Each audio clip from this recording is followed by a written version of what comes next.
Thank you very much for joining us today, both in person and virtually. The New York Fed, along with the UK's Financial Conduct Authority, are very pleased to welcome you here. My name is Michelle Neal, and I'm head of the Markets Group here at the New York Fed. I just wanted to make a couple of brief remarks before we get underway. Helping to support a smooth transition away from Libor has long been a top priority for the Federal Reserve and our partners around the world. Before joining the New York Fed earlier this year, I spent many years in private sector markets businesses and had the opportunity to work on numerous efforts at the heart of evolving market structure and innovation, including the transition from Libor. From this perspective, I have a particular appreciation for the immense complexity and scope that this work has entailed across the official and private sectors and across the global financial system. This conference marks a critical moment in the transition from Libor. We have now successfully passed the end 2021 deadline for the end of Libor publication across many currencies, including no new USD Libor. And we have continued to see tremendous progress in the move away from Libor to SOFR. We are now looking ahead with less than 1 year until the cessation of USD Libor in June 2023. So in terms of our agenda, we will open with a moderated discussion followed by 3 panels on progress made, the assessment and remediation of legacy Libor contracts and client communications. And after that, Tom Whip, the chair of the ARC, will offer closing reflections and a fireside chat with Nate Werfel and the New York Fed, and David Bowman of the Federal Reserve Board. I hope that you all enjoy hearing the various discussions today, and I personally look forward to hearing the different perspectives on the progress, ongoing efforts, and the importance of maintaining a solid foundation for robust reference rates going forward. With that, I would like to turn to our first session, which will be a discussion with the New York Fed President John Williams and the FCA's Chief Executive Nikhil Rathi, and that will be moderated by Colby Smith, the U.S. Economics Editor at the FT. So thank you very much, Colby, for your participation today, and I'll turn over the floor to you to introduce President Williams and Chief Executive Rathi. Thank you.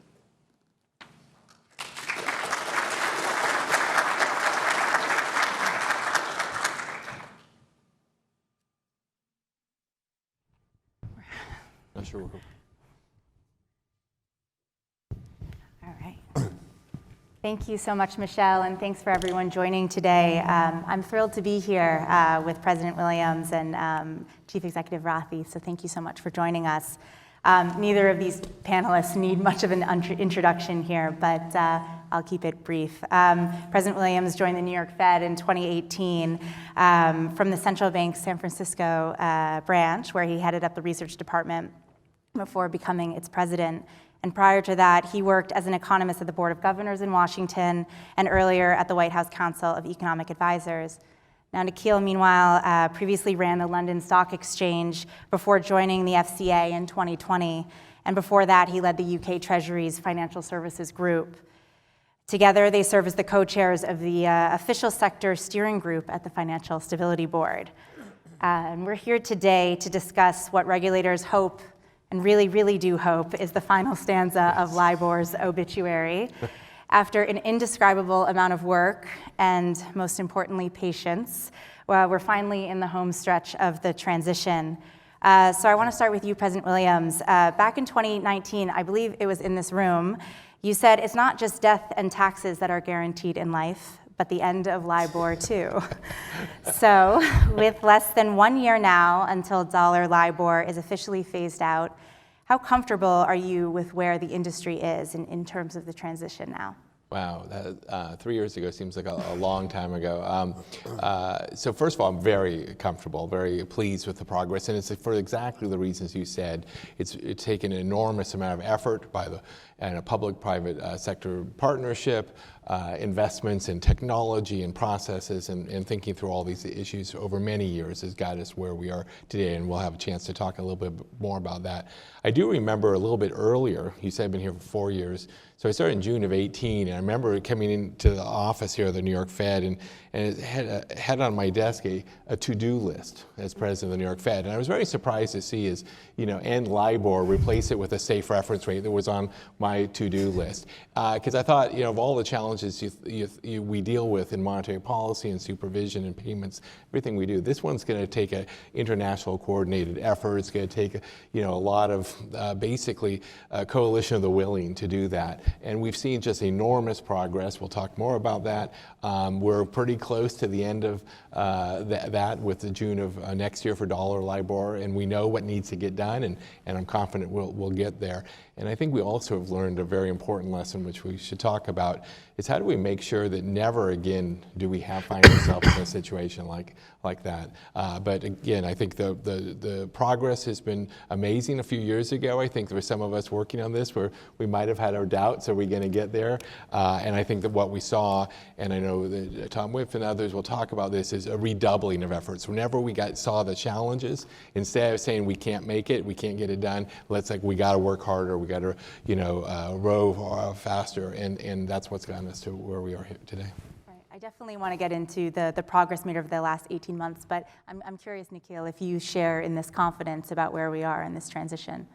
Yeah, absolutely. I think I'm luckier than John in that my predecessor, Andrew Bailey, did a lot of the heavy lifting on this. So when I arrived in 2020, a lot of the hard work and ground had been laid. And the speech that Andrew gave, I think back in 2016, is when we set out the end of 21 timetable. And at that time, people thought that the UK authorities had kind of lost their senses by setting out a timetable that was as ambitious as that. But it's worth remembering why we were doing this. We were doing this because the underlying market on which LIBOR was based was not active enough, and therefore it wasn't a sound and robust rate. We needed to move to risk-free rates or near risk-free rates. And it was actually national working groups in different jurisdictions around the world, as John said, an international partnership that set that timetable. There was a huge amount of preparation with where appropriate official sector assistance. And I think we've seen with that it can be done. So now in the case of sterling, we've moved to less than 1% of the outstanding notional now tracking synthetic LIBOR, and that's compared to £30 trillion of notional at the beginning of last year. So it is doable, and we're looking forward to the final frontier here with US dollar LIBOR next year. Yeah, absolutely. I mean, in terms of how we got to this point, though, in the last 18 years, I mean, there are certainly moments that kind of stick out as these key turning points, and I'm curious what, in both of your views, really kind of fall into that category. I think that as we worked through the issues, we've had to grapple with some very technical challenges. So understanding, for example, how to define an appropriate term rate was one significant issue, and different jurisdictions have taken different approaches. But in the UK, we've used SONIA plus a spread. Japan has used their benchmark TONA plus a spread. We've looked at what the ARC has proposed here, but that took time, I think, to get it build industry consensus. We also had to work out what the genuinely tough contracts were, where we may need to have a synthetic rate, and that's a conversation we've opened in the case of the US dollar LIBOR, but we want to make sure that it's only ever used for those that are genuinely difficult to switch. It's used as a bridging mechanism. I think that was important too. Yeah, and you mentioned the term SOFR and term rates. Is LIBOR had a couple of characteristics that people had become very accustomed to. One was this term aspect, and people had built all of their models and kind of marketing and everything they did around that, and then had the credit-sensitive aspect, and those became viewed as essential, when in fact they were just features of the LIBOR that was kind of created a long, long time ago for for a very limited purpose. So getting I think the industry, getting everyone comfortable with, yes, those are like to haves but not must haves, and figuring out solutions that meet the needs of borrowers, lenders, and borrowers, and that made sense. So that a lot of that was, I think you said patience. I would say perseverance for everybody in this room. I think they've had those moments where you just felt you just had to keep pushing and pushing. But realizing that, as we all know, we needed to get to a safe, robust reference rates for purposes of financial stability, but really kind of getting past it. But I really like my Libor. My Libor has been my friend, and how do we kind of either find ways that the new rates will meet some of those needs, like with term SOFR, used appropriately for those things, or just to say, is it really that you needed that, or is it we're just going to have to think about the pricing a little bit differently and how it performs a little differently? So some of those things I felt like we were going up the hill and started sliding down. And again, this is where I go back to ARC and internationally, people just saying, okay, we got to keep pushing, because if we slide back to where we started, and we can't do that. Right. And would, any kind of acceptance or endorsement of some of these additional rates, whether it's Bloomberg's or Ameribor, is there a role for those rates to play, given the credit component there that you just discussed? Or I know there's been a big concerted push towards SOFR and SOFR futures, and are we really picking up, and we've seen some progress there, but in the kind of grand context, I'm just curious what role those other alternative rates might play. So my intention was not to give my speech from 3 years ago, but I'm going to give a little bit of it. There were $220 trillion or so of derivatives around Libor. We had this inverted pyramid problem, that tiny amount of transactions of actual transactions underlying Libor or data is supporting hundreds of trillions of dollars of financial contracts. And so when you think about that problem that we had with Libor, you really think, well, most of that, and that's what we've seen in the data. We've seen adjustable rate mortgages, we've seen derivative swaps, that move to SOFR, where it's the foundation, if you will, is deep and strong, and so have those markets be based on that, and lending markets and syndicated loans, we've seen a huge movement to that. So having a strong foundation that is deep and resilient and robust, and building the derivatives markets and most of the financial markets off of that, I think actually creates a little space, some space, for other reference rates, meeting standards, IOSCO standards and things like that, to play roles in certain market segments. The risk always was that some rate that really isn't built to support hundreds of trillions of dollars is replacing Libor. But we've clearly seen, and so I am going to read off some of the numbers, because I think it's really amazing, again, for all of us who spent the last few years waiting for SOFR to really take off. We've got all adjustable rate mortgages that go to the GSEs are now in SOFR, over 90% of private floating rate debt, over 80% of interest rate swaps. Term SOFR has now become the dominant form of loans in the U.S. And even in the futures and options arena, we're seeing SOFR replace or are now exceeding amounts for euro dollars. So I think the important thing is that we have the base structure of the financial system is really in the SOFR. And again, there are some appropriate uses for some of these other reference rates, but they should be used for things that they're appropriate for. Right, right. Our experience in the sterling transition has been that ultimately we haven't needed to rely on these credit-sensitive rates, and we've managed to see a transition across cash markets, derivatives markets, bonds, loans to an alternative reference rate. IOSCO did some work to establish some principles of financial benchmarks, as John referred to make sure that there's deep liquid markets underlying those benchmarks, and it will be looking at some of the rates you mentioned to see how they comply with those standards. So we would just want to, like John really, just be sure that you're not creating this new inverted pyramid where you're adding a sort of additional risk to the system that we try to move away from.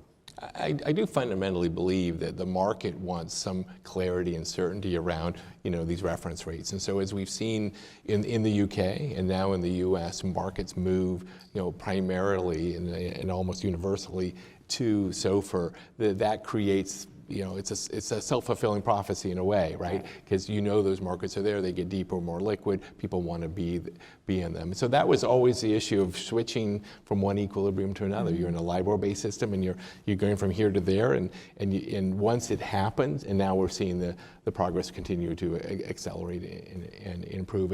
And that, I think, is an important lesson for us in the future, is if you design it right, have the great public-private work, international work, you can get to a good answer, and then you have to do all the work to get there. But that's been, I think, actually a model for a lot of other kind of issues that are thought to be very, very hard to solve in financial markets. I think the LIBOR transition is a success story now. Probably my team's probably saying we still have a year to go, John. Don't get carried away. We'll talk about that. I know there's definitely still some loose ends to tie up here.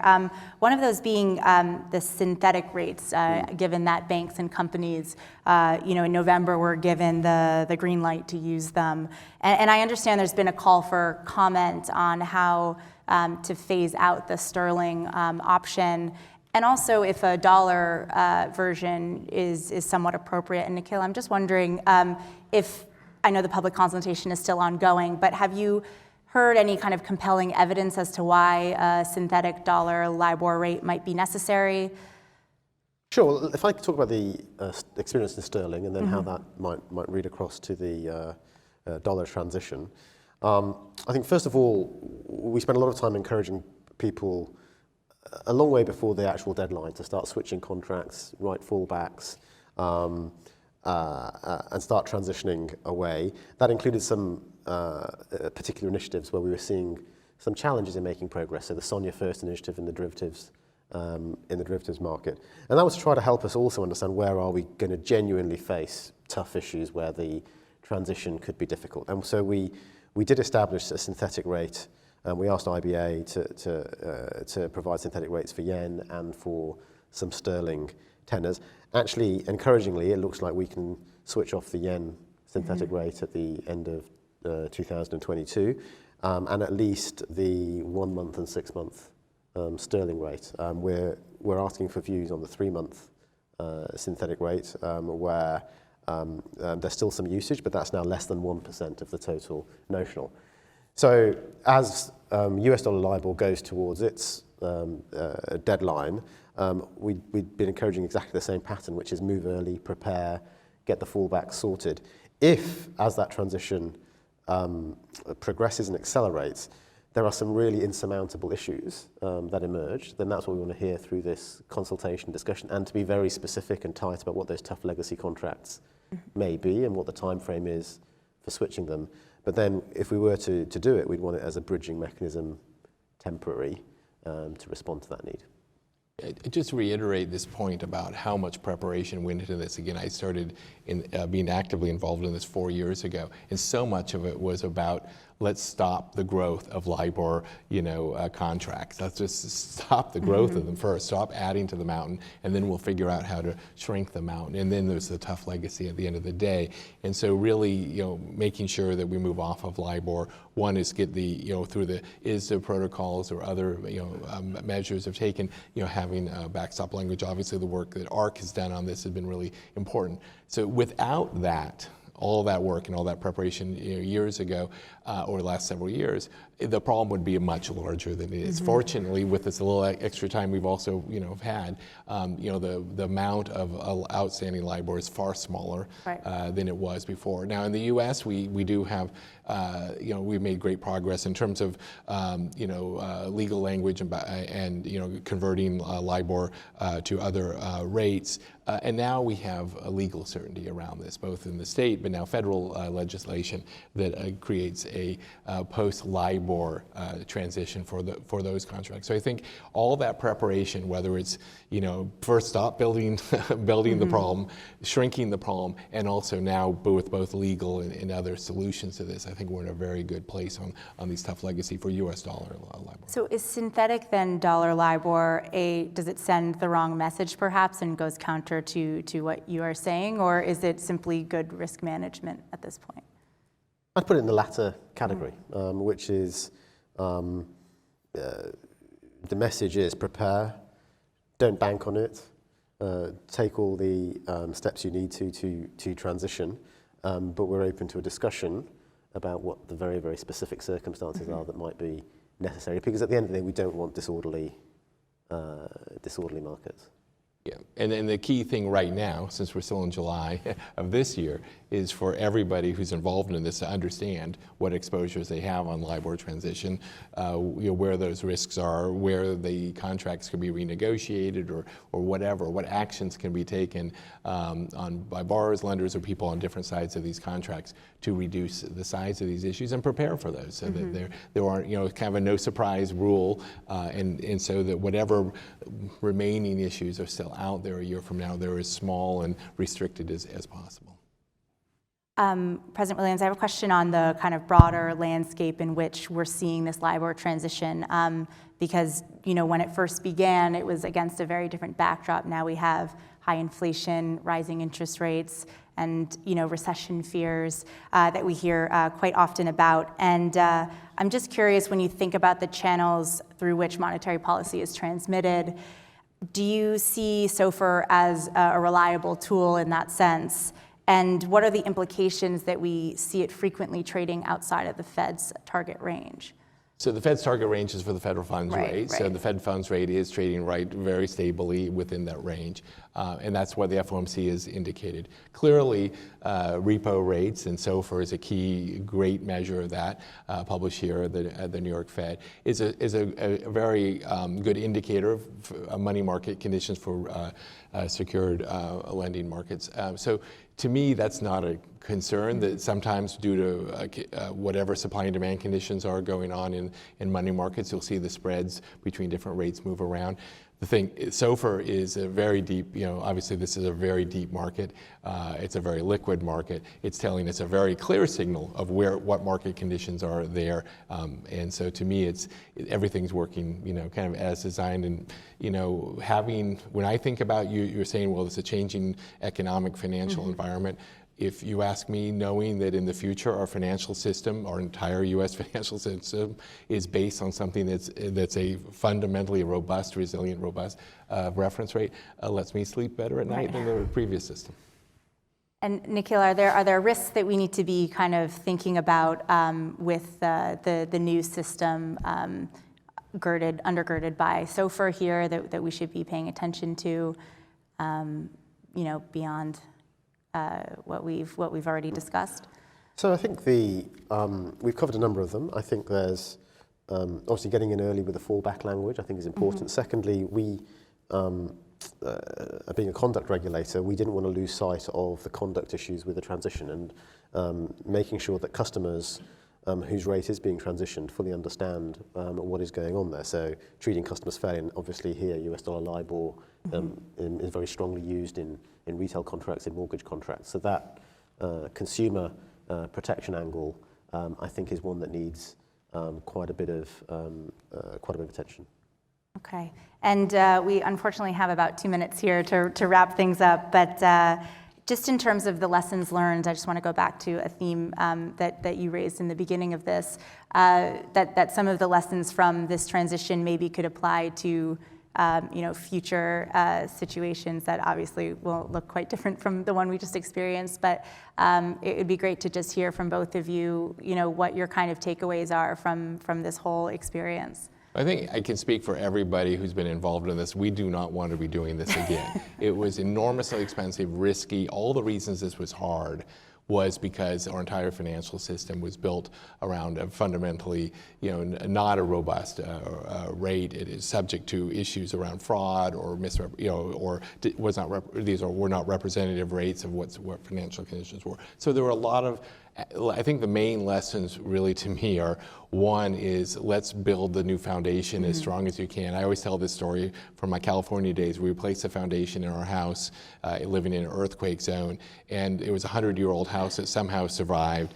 And the whole, when I was asked, why are you spending this much money on a new foundation, is I want this to be a 200-year house and a family to live there. I do think there's some other lessons. I'm getting away from Libor here, is, you know, beyond the issues of that we've talked about, financial stability and some of the others, there are issues in financial market data that I think we need to really think carefully about, and that is transparency around data, data sources, what information is available more generally around, you know, financial, you know, market information. That it's so easy nowadays to pull something off your screen on Bloomberg or wherever you get it and just use that data without necessarily understanding it or knowing, you know, how robust it is or really how representative it is. So I do think, you know, in the public sector, we need to think more carefully about standards and about transparency, because I think the lessons of transparency and standards are much broader than simply about reference rates, but more generally about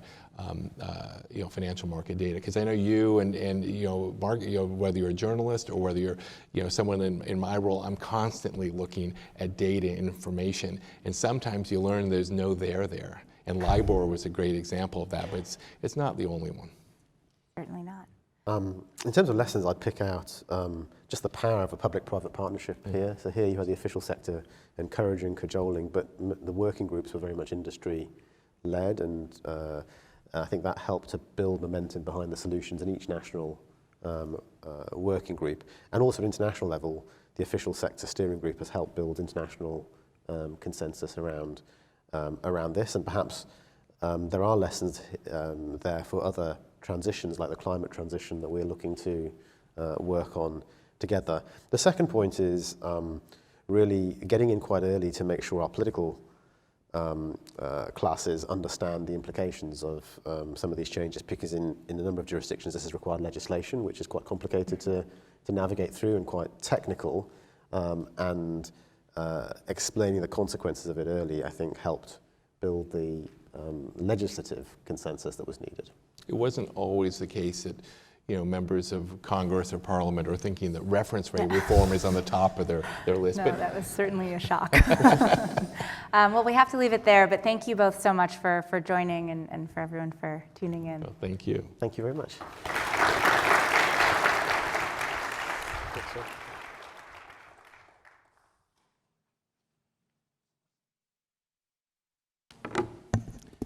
Well, thank you, Colby, John, and Nikhil, for those remarks, for giving us some sense of context from where we've come to date and some of the lessons learned. I'd like to welcome up our first panel on progress to date, including our moderator, Dan Hardy, the Director of the Office of Capital Markets at the U.S. Treasury Department.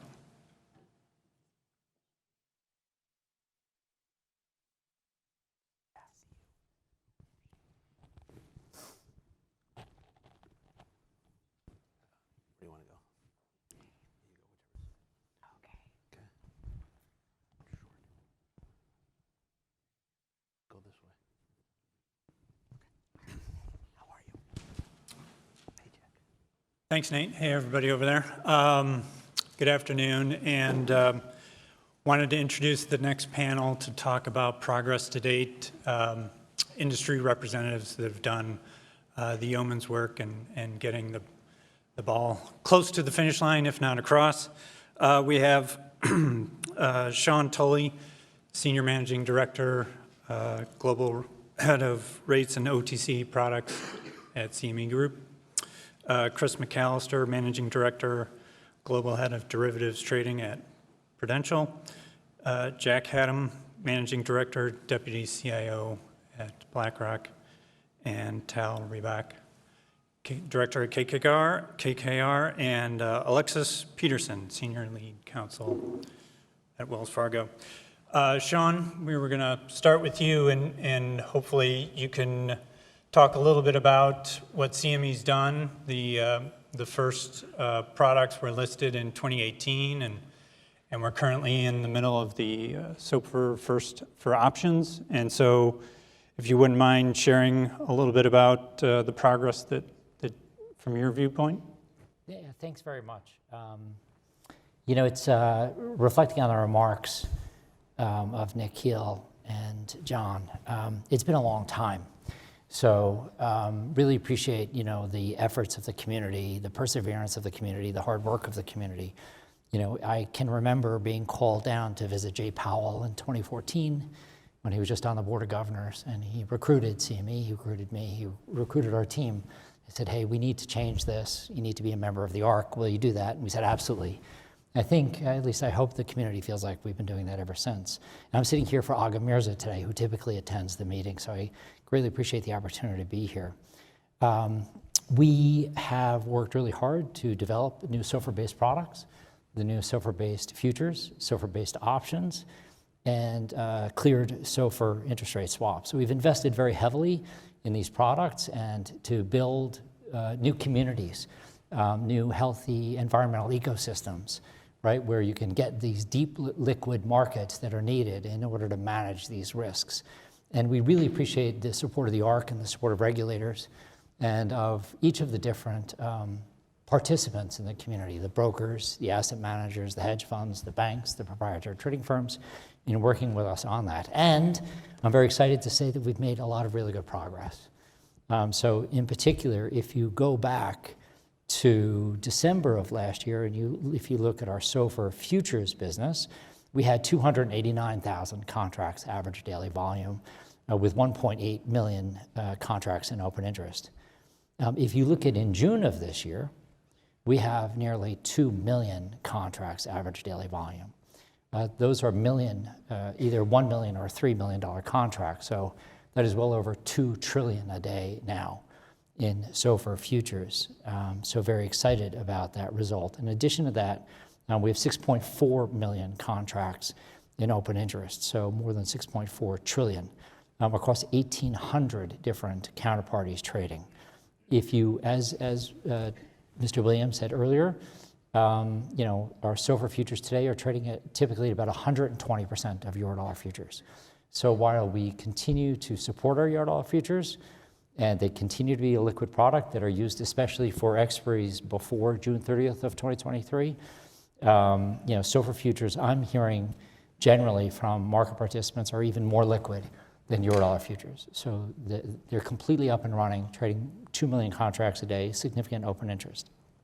In terms of SOFR options, if you look at December of last year, I was feeling uncomfortable, to be perfectly honest, on where we were.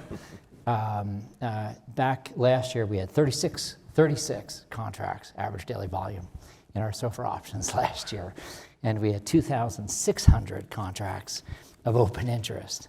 So this year we made enormous efforts, meeting with the proprietary trading firms, meeting with brokers, meeting with asset managers, hedge funds, banks, the entire community, here in the US and in London and really around the world, to try and get everyone's buy-in to move to SOFR options now and to build a new SOFR options-based community that would be just as liquid and just as valuable as Eurodollar options have been now for several decades. And we greatly appreciate, the regulatory support of our efforts there. What did we do? We launched, starting on June 1st, our SOFR First for Options, named after the OTC efforts of the same name, leveraging that. And we greatly appreciate the support we got from the ARC and from the New York Fed and the Board of Governors and the CFTC in that effort. We have made huge investments in that effort, financial investments, not just, and obviously countless hours in terms of efforts. In terms of that, we waived all fees for all participants for the months of June and July. We also significantly increased incentives to market makers to provide deep liquid markets 24 hours a day, so across all time zones, so they could better compete with Eurodollar options. In addition to that, we sunset Eurodollar options. And what I mean by that is we announced to the market that we were no longer going to be listing any new Eurodollar options at the back end of the curve, and we were going to stop doing that. So very clear signals to the marketplace, as well as deep investments. How have we done? I told you earlier, 36 contracts a day, average daily volume last year, and 2,600 contracts open interest. In June, we had 411,000 contracts traded on average every day. In July, the average daily volume is 50% of Eurodollar options. So huge progress in a short period of time. In addition to that, we now have 7.5 million contracts in open interest. This tells you this is not just a couple of prop firms passing it back and forth. This is the community adopting this new product. 7.5 million contracts open interest. That's the equivalent of more than 7.5 trillion worth of product out there live. So very exciting from that standpoint, and we really appreciate the support of the entire community. We're also making progress on SOFR-based swaps. We cleared about 12 billion worth of SOFR-based swaps every day at CME in terms of where we offer clearing, more than 1.7 trillion in open interest. And we're very excited with the efficiencies that we offer the marketplace that actually recently, if you look at the offsets that we offer to market participants who take advantage of the ability to cross-margin futures against CME cleared swaps, that we're saving market participants about $7 billion on a daily basis in terms of their margin requirements. Last, my own view is that with now, as I said earlier, 2 trillion a day worth of SOFR futures, of which there's now more than 1 trillion, the short end of the curve, that we use to calculate SOFR every day. So more than 1 trillion worth of average transactions on average daily get used to calculate CME term SOFR. That index, the CME term SOFR, has become extremely robust. It's based now on volumes that really equate to the same notional amount as the underlying SOFR index itself, which is about 1 trillion. So we're very excited about that. We think that has helped the loan marketplace accelerate its transition. And we've certainly seen huge demand there. So we have now licensed CME term SOFR to more than 1,200 different institutions across 74 different countries with more than 5,000 separate licenses.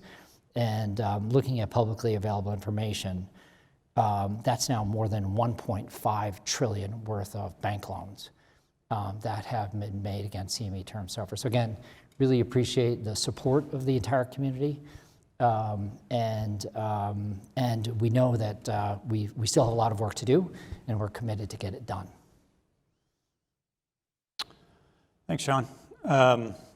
And Chris, so over to you as a derivatives end user. One of the things that I think we're seeing is the mountain is becoming a molehill, but a lot of the activity is in short tenors and short-term maturities. On the longer part of the maturity spectrum, though, how much is your business SOFR-based versus Libor, and can you describe how that's working at your firm? Yeah, sure. Thanks a lot.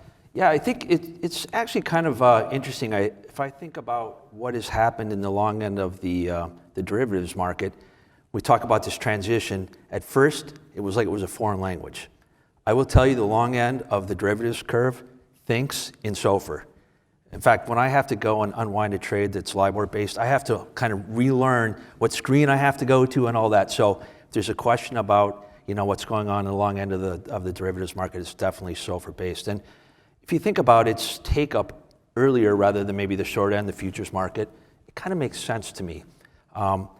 When I look at the problem we had ahead of us 3, 4, 5 years ago, it was the worst Sharpe ratio trade that you could ever have in your life.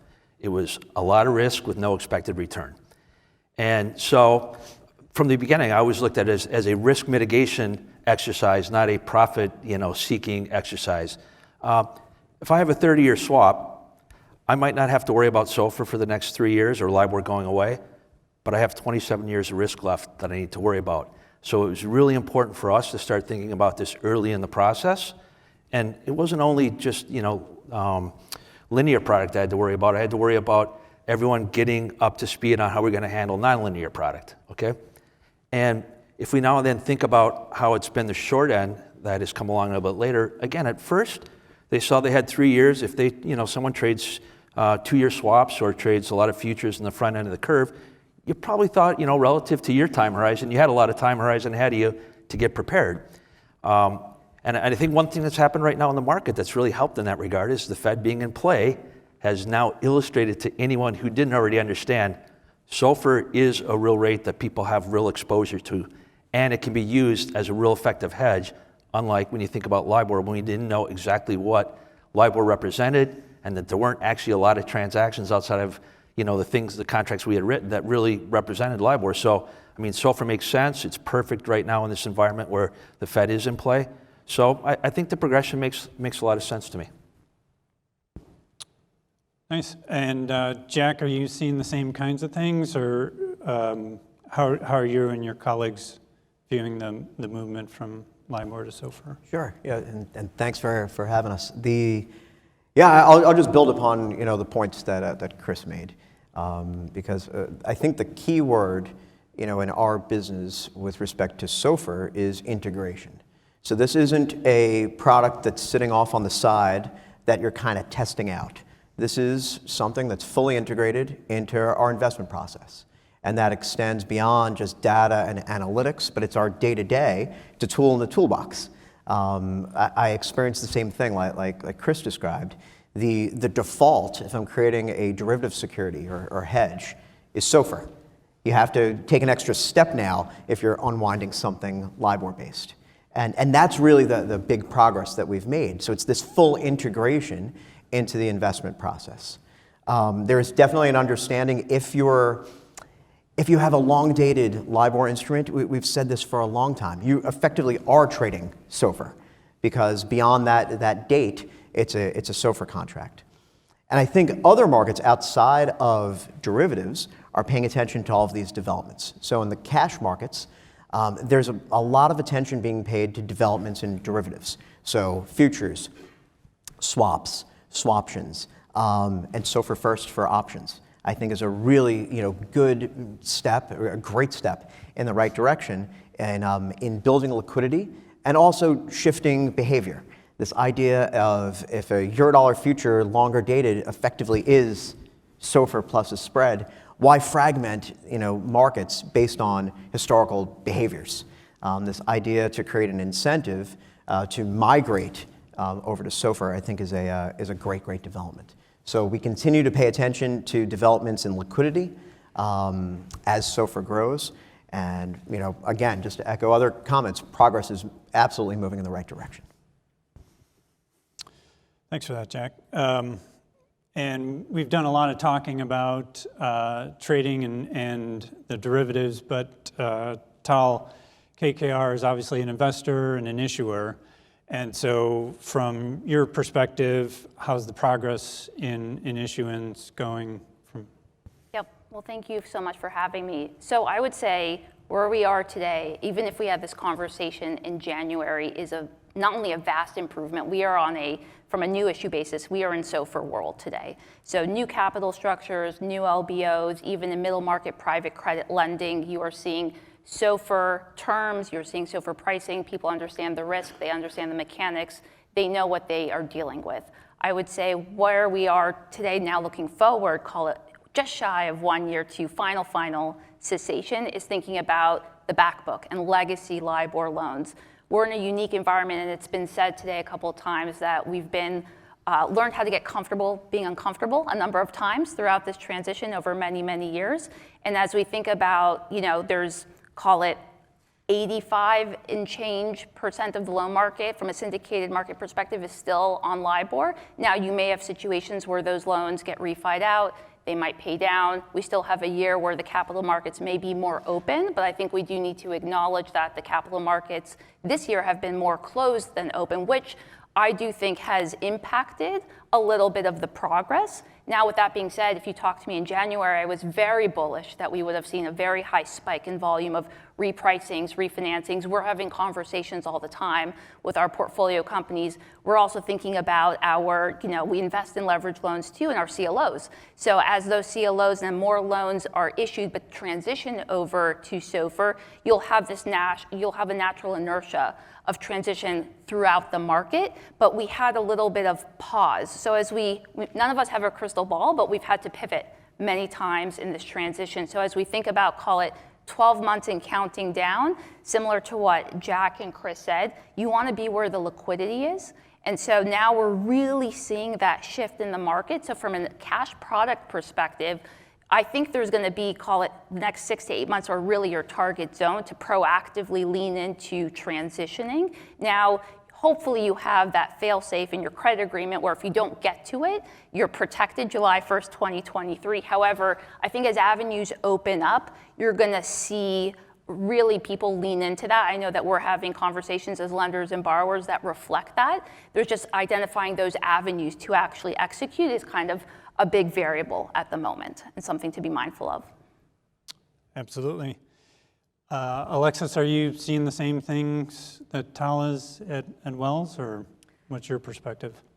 Yes, so thank you so much for having us. And from my perspective, I'd like to just take a step back and celebrate a little bit the success that we've had, that term SOFR is the winner in the loan market, in the commercial loan market, which just going back a little over a year from now, it wasn't clear that that was going to happen. It looked like there could be a prolonged battle, between credit sensitive rates and overnight SOFR. And so for the US commercial loan market, I think it's great that the vast majority of new deals are pricing on term SOFR because the ARC, of course, recommended it based on that demand. And this transition, there was just so much work behind the scenes that I just want to thank so many people in this room. I mean, educating people and operations teams, legal people to document, 4 different conventions for using SOFR in the loan market, and then actually making it happen. It has been a wonderful success. Plus, at the end of the day, even giving commercial end users the option to hedge in different versions of SOFR, including the term rate, so that corporate treasurers have those options. And so I think that it has been a tremendously great transition, a lot of progress for the loan market, but that took so much work behind the scenes to make that happen. And then, as Tal pointed out, we still do have over $4 trillion syndicated loans still priced on Libor that do need to transition, that need to get remediated. And it is difficult from an economic perspective to open up those deals, but we do need to ensure that that happens in order to prevent many of the issues that you're going to discuss on other panels. So that's, from my view, that's the loan market transition.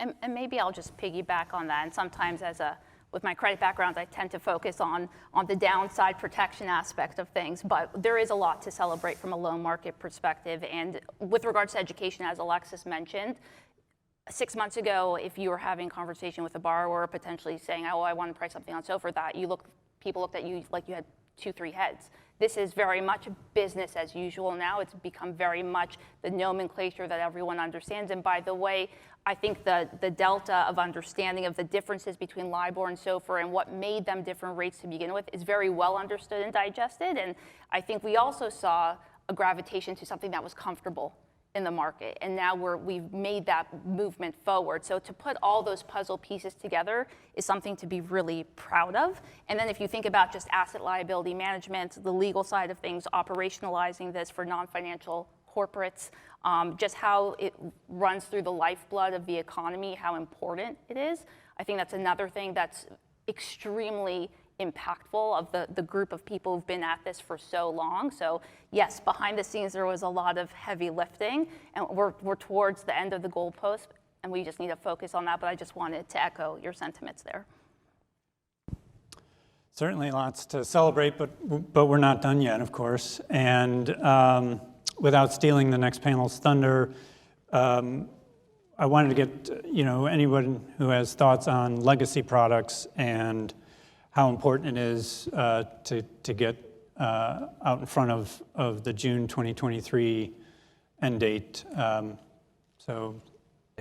Listen, I think, the ARC has been very good about getting out in front, and I think President Williams pointed this out as well. The first thing was to stop digging the hole, right?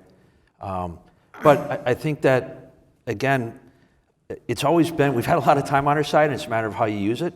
And I think we got a little bit of from a U.S. perspective, a test case for how the transition will go when we went through it with the UK and Japan and Switzerland, right?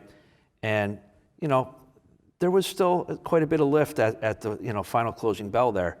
And I think U.S. LIBOR being that much larger, that it really behooves us now to use the time we have left to not wait for the really nice suspenders we have, which is the fallback, okay? But to try to, even just from an operational standpoint, spread the work out over the time, right? It's not good for any of us. I mean, I know from my perspective, if a bank is busy at the very end in June of 2023 trying to convert over a bunch of people all at once, that affects me even if I'm prepared and don't have to do those conversions. So, we still have phase 6 coming through on uncleared margin rules and things like that. So there's still a lot of work out there that's, beyond LIBOR. So I would certainly encourage people to try to transition over, between now and then. So. And I'd add to it, it's in addition to the operational challenges and making sure you're not waiting for the last minute. For the longest time, it's about liquidity also. When we were talking in panels like these over the past couple of years, we were waiting for liquidity in SOFR to develop. And that, for some people, was something that was holding them back for transacting. Oh, we have to wait for liquidity in SOFR. What we have to be concerned with now is an evaporation of liquidity in LIBOR. And I think that's going to happen sooner than people think. So again, it behooves folks to be proactive, and if there are things to transition, do it sooner than later. And Jack, on that point on liquidity, we're in a market right now that's volatile. So in a mark-to-market situation where there's volatility, you want to be where there's the most liquidity, always, regardless if we're talking about LIBOR transition. But you double down on that now with LIBOR transition. Plus, I think, what you said about like before it was holding people back, there is no reason to hold back anymore. I think we found and we built all the tools. Yes, you need, if you're a loan issuer, you need the markets to be open and functioning. Yes, you need to be able to execute on it, but there's no reason to wait, and there's no downside really in waiting. However, there is downside in waiting and staying on LIBOR, and that's the risk that you take, and that's what you need to calibrate over the next, call it, 12 months and change. Yeah.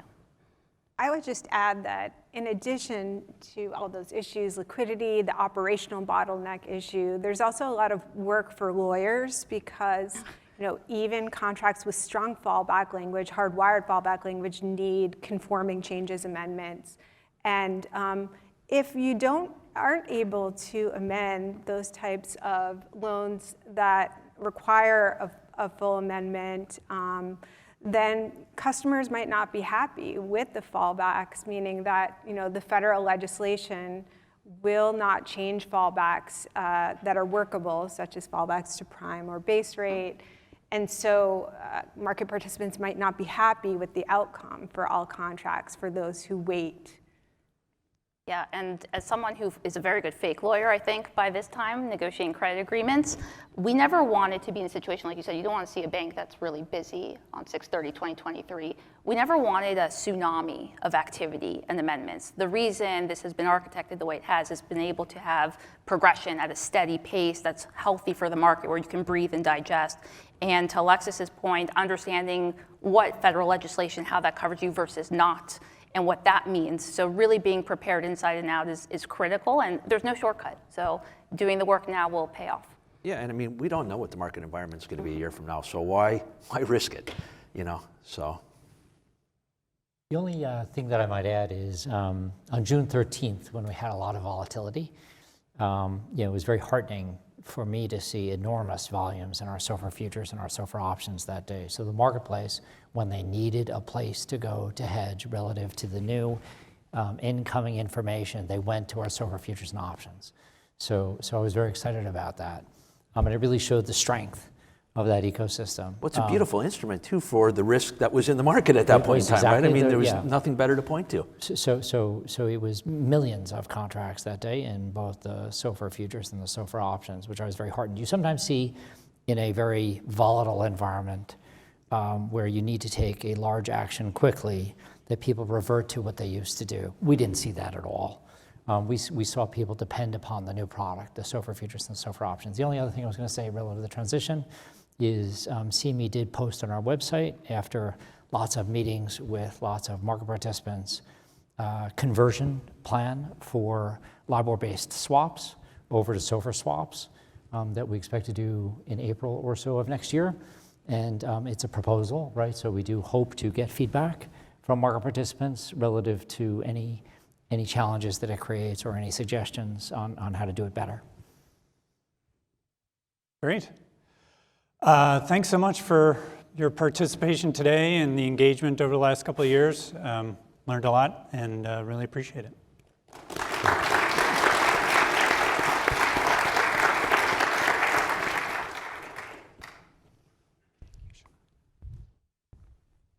Thank you, Dan, and to our panelists. That was a great discussion. We are going to take a 30-minute break. For those of you here in person, we're going to be out in the auditorium conference area out here. And for those of you online, we'll see you back here, everybody back here at 3:30. Thanks. That are focused on preparations for the cessation of LIBOR as we know it at the end of June 2023, just under a year from now. As we've just heard from the first panel, we've seen some very significant progress in the adoption of SOFR and the move away from LIBOR in new contracts. Of course, there's still more than $70 trillion in existing legacy contracts that have maturities past mid-2023. So this panel will focus on preparations that market participants can make ahead of cessation in mid-2023. The ARC just this morning, the ARC published a LIBOR legacy playbook, and that's designed to assist in the process of remediating and preparing for cessation. It includes a number of best practices that market participants can take to support a smooth transition, and it outlines the steps one can take to assess legacy contracts, including an understanding of the role of recently passed federal legislation and the implications of potential synthetic LIBOR, and how to remediate legacy contracts ahead of cessation. It also includes practices for operationalizing and communicating around cessation, which David Bowman and his panel will cover immediately after this one. I am pleased to be joined by a number of distinguished speakers. First, two members from the ARC, Maria Duvas, the Managing Director and Global Co-Head of Legal Coverage for Fixed Income Division at Morgan Stanley, and Emilio Jimenez, the Managing Director from JP Morgan.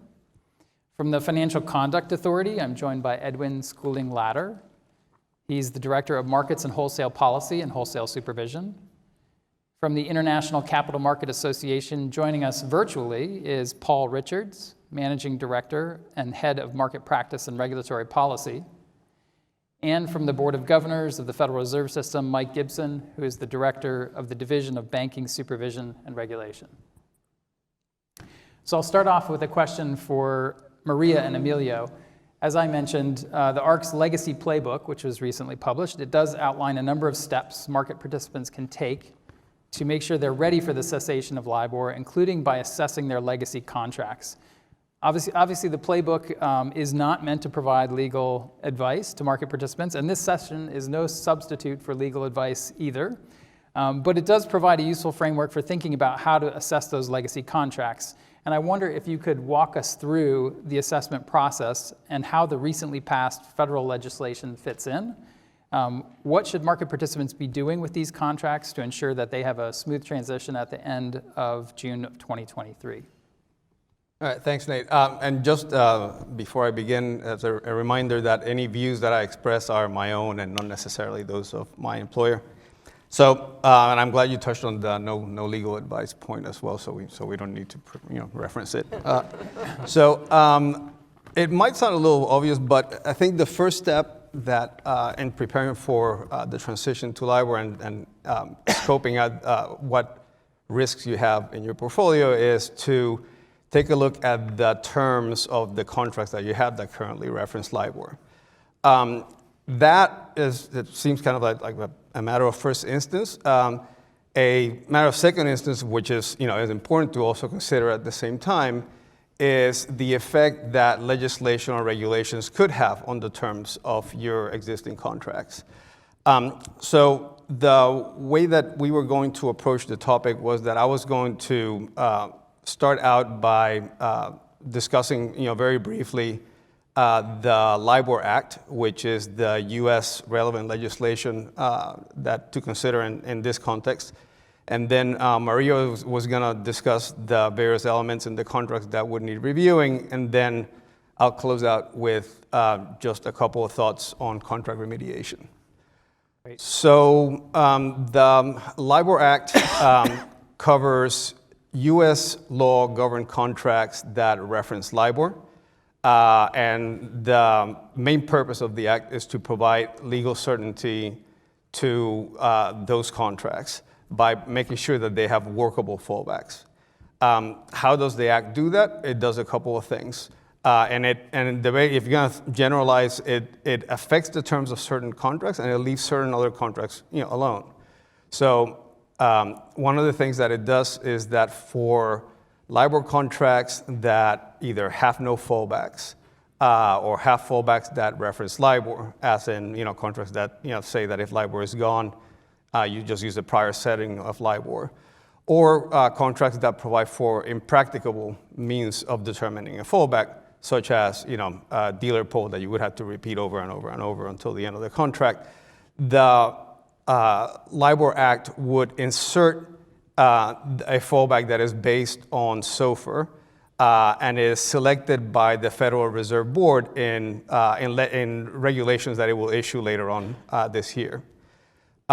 For contracts that specify fallbacks that state that a party, called the determining person, has the right to come up with a fallback in the event of a LIBOR cessation, what the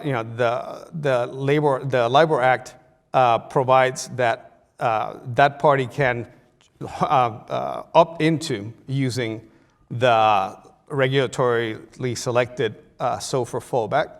But it also, to the extent that that party has the contractual right to select another fallback, it lets them select that fallback and it doesn't affect the contract in that instance.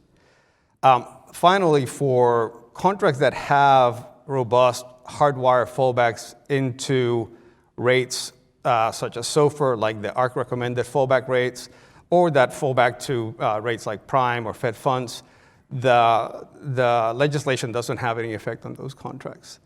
Finally, just worth remarking, just because there's a lot of discussion out there, the contracts that reference the ICE swap rate are out of scope for the legislation, so they're not covered by the Libor Act. So with that, I'll hand it over to Maria so she can kind of go over the kinds of things to consider when reviewing LIBOR contracts. Thank you, Emilio. So with less than a year left until dollar LIBOR cessation, market participants should undertake a review of each of their LIBOR contracts. And really, there are three key things that you want to assess. The first is the trigger event that moves the contract off of LIBOR. The second is the fallback rate that applies upon the occurrence of that trigger event, or whether a determining party makes that decision, or whether the rate is determined via a dealer poll or its previous LIBOR setting.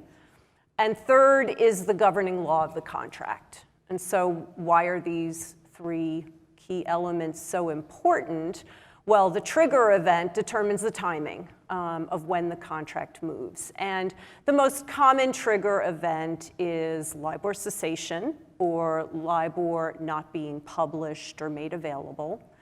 Some contracts, including the ARC's hardwired fallback language and its amendment approach as well, define a pre-cessation trigger. And a pre-cessation trigger is a determination by the UK Financial Conduct Authority, which is Libor's regulator, that the rate is no longer representative of its underlying market. And that will happen in tandem with the cessation of dollar LIBOR at the end of June 2023. The governing law is, of course, critical because that determines the legal framework for that contract, including whether the contract is subject to or whether there is applicability of the federal Libor Act to that particular contract. And then, of course, the fallback rate or whether a determining party makes that decision impacts the economics of the transaction. So turning to, there is a chart on the screen. And this chart is actually included in the ARC's release today regarding that playbook. Regarding legacy contracts. Essentially what this chart shows are the broad outcomes that apply both for US governed contracts as well as non-US governed contracts upon dollar LIBOR cessation. And what you can see from the chart is that regardless of the governing law, if a contract has a hardwired fallback and a pre-cessation trigger, then that contract will move off of dollar LIBOR to that hardwired replacement rate upon that determination that LIBOR is no longer representative, which will occur on June 30th. If, however, a contract includes a hardwired fallback but does not include the pre-cessation trigger, then it is possible that that contract may remain on a synthetic LIBOR if the UK FCA determines to publish a synthetic LIBOR. And I know Edwin Schooling-Ladder will speak about that shortly on this panel. For contracts governed by US law, if the contract is silent, as Emilio mentioned, or if it falls back to a dealer poll or to a prior LIBOR setting, then the federal legislation will automatically apply. It is, however, possible that some contracts give a determining party the ability to determine that rate. If that determining party makes an affirmative election to opt into the federal legislation, or if it simply takes no action to determine what the replacement rate should be, then again, the federal legislation will apply. If, however, the determining party makes a decision to apply a replacement rate, then if there's a pre-cessation trigger included in the contract, then on June 30th, that replacement rate will apply to the contract. But if the determining party makes a decision to go to a replacement rate, but there is no pre-cessation trigger, again, there is the potential for that contract to remain on synthetic LIBOR. And it really, when you look at the non-US governed contracts, it's a very similar consideration. You will need to take into account the governing law, and in the absence of a pre-cessation trigger, make an assessment as to whether synthetic LIBOR will apply. And of course, in the UK, because it is within the UK's jurisdiction, clearly a synthetic LIBOR would apply to contracts governed by UK law. So I'll turn it back to Emilio. All right, thanks, Maria. So just to close, once taking an inventory of what your LIBOR contracts actually state, and figuring out how their terms are affected by legislation or regulation is an important first step in your transition away from LIBOR. And to the extent that your review comes up with or indicates that you have fallbacks that are not robust enough, and you have the ability to amend your contracts, it's probably a good idea to start doing that prior to June of 2023. To the extent that you have contracts that have non-robust fallbacks and you don't have the ability to contractually amend those terms, or it's impracticable to do so, as is the case for a lot of U.S. law-governed securities that require 100% note holder consent. You should start thinking about ways that you can manage the risk of that LIBOR obligation, whether through buybacks or exchange offers. And in doing that, consider the operational, regulatory, risk management, aspects of entering into that kind of transaction. Versus as well, considering just letting the regulation just take the law take effect on your contract. Finally, even if you do have a contract with robust fallbacks so that is ready to go for end of June of 2023. It might still make sense for you to perform the cost-benefit analysis of moving those away from LIBOR before the June 30th of 2023 date, ahead of time. Well, thank you. That was a great overview. And the playbook does have this nice matrix that you were pointing out. There are many outcomes that could happen at the cessation of LIBOR, and so taking a careful assessment that will be really important. Edwin, I'd like to turn to you now. And the UK is a step ahead of the United States when it comes to cessation. Sterling LIBOR ceased to be representative at the end of 2021, and it's now being published only on a synthetic non-representative basis. We've just heard from Chief Executive Rathy that the FCA is now consulting on winding down those sterling settings. Perhaps you could bring out any key lessons from the UK's transition experience, and it would also be useful if you could share more details on the FCA's thinking and plans with regard to synthetic US dollar LIBOR. What factors would the FCA take into consideration when determining whether to implement any synthetic US dollar LIBOR? Thank you, Nate. So the first thing to say in terms of lessons from the UK experience is obviously that it shows this can be done. It can be done successfully and it can be done smoothly, providing that effort that Maria and Emilio have described to go through the contracts, make sure they're ready, get them converted, happens. Candidly, the completion rates for that preparation in the UK were far higher than even we dared to hope.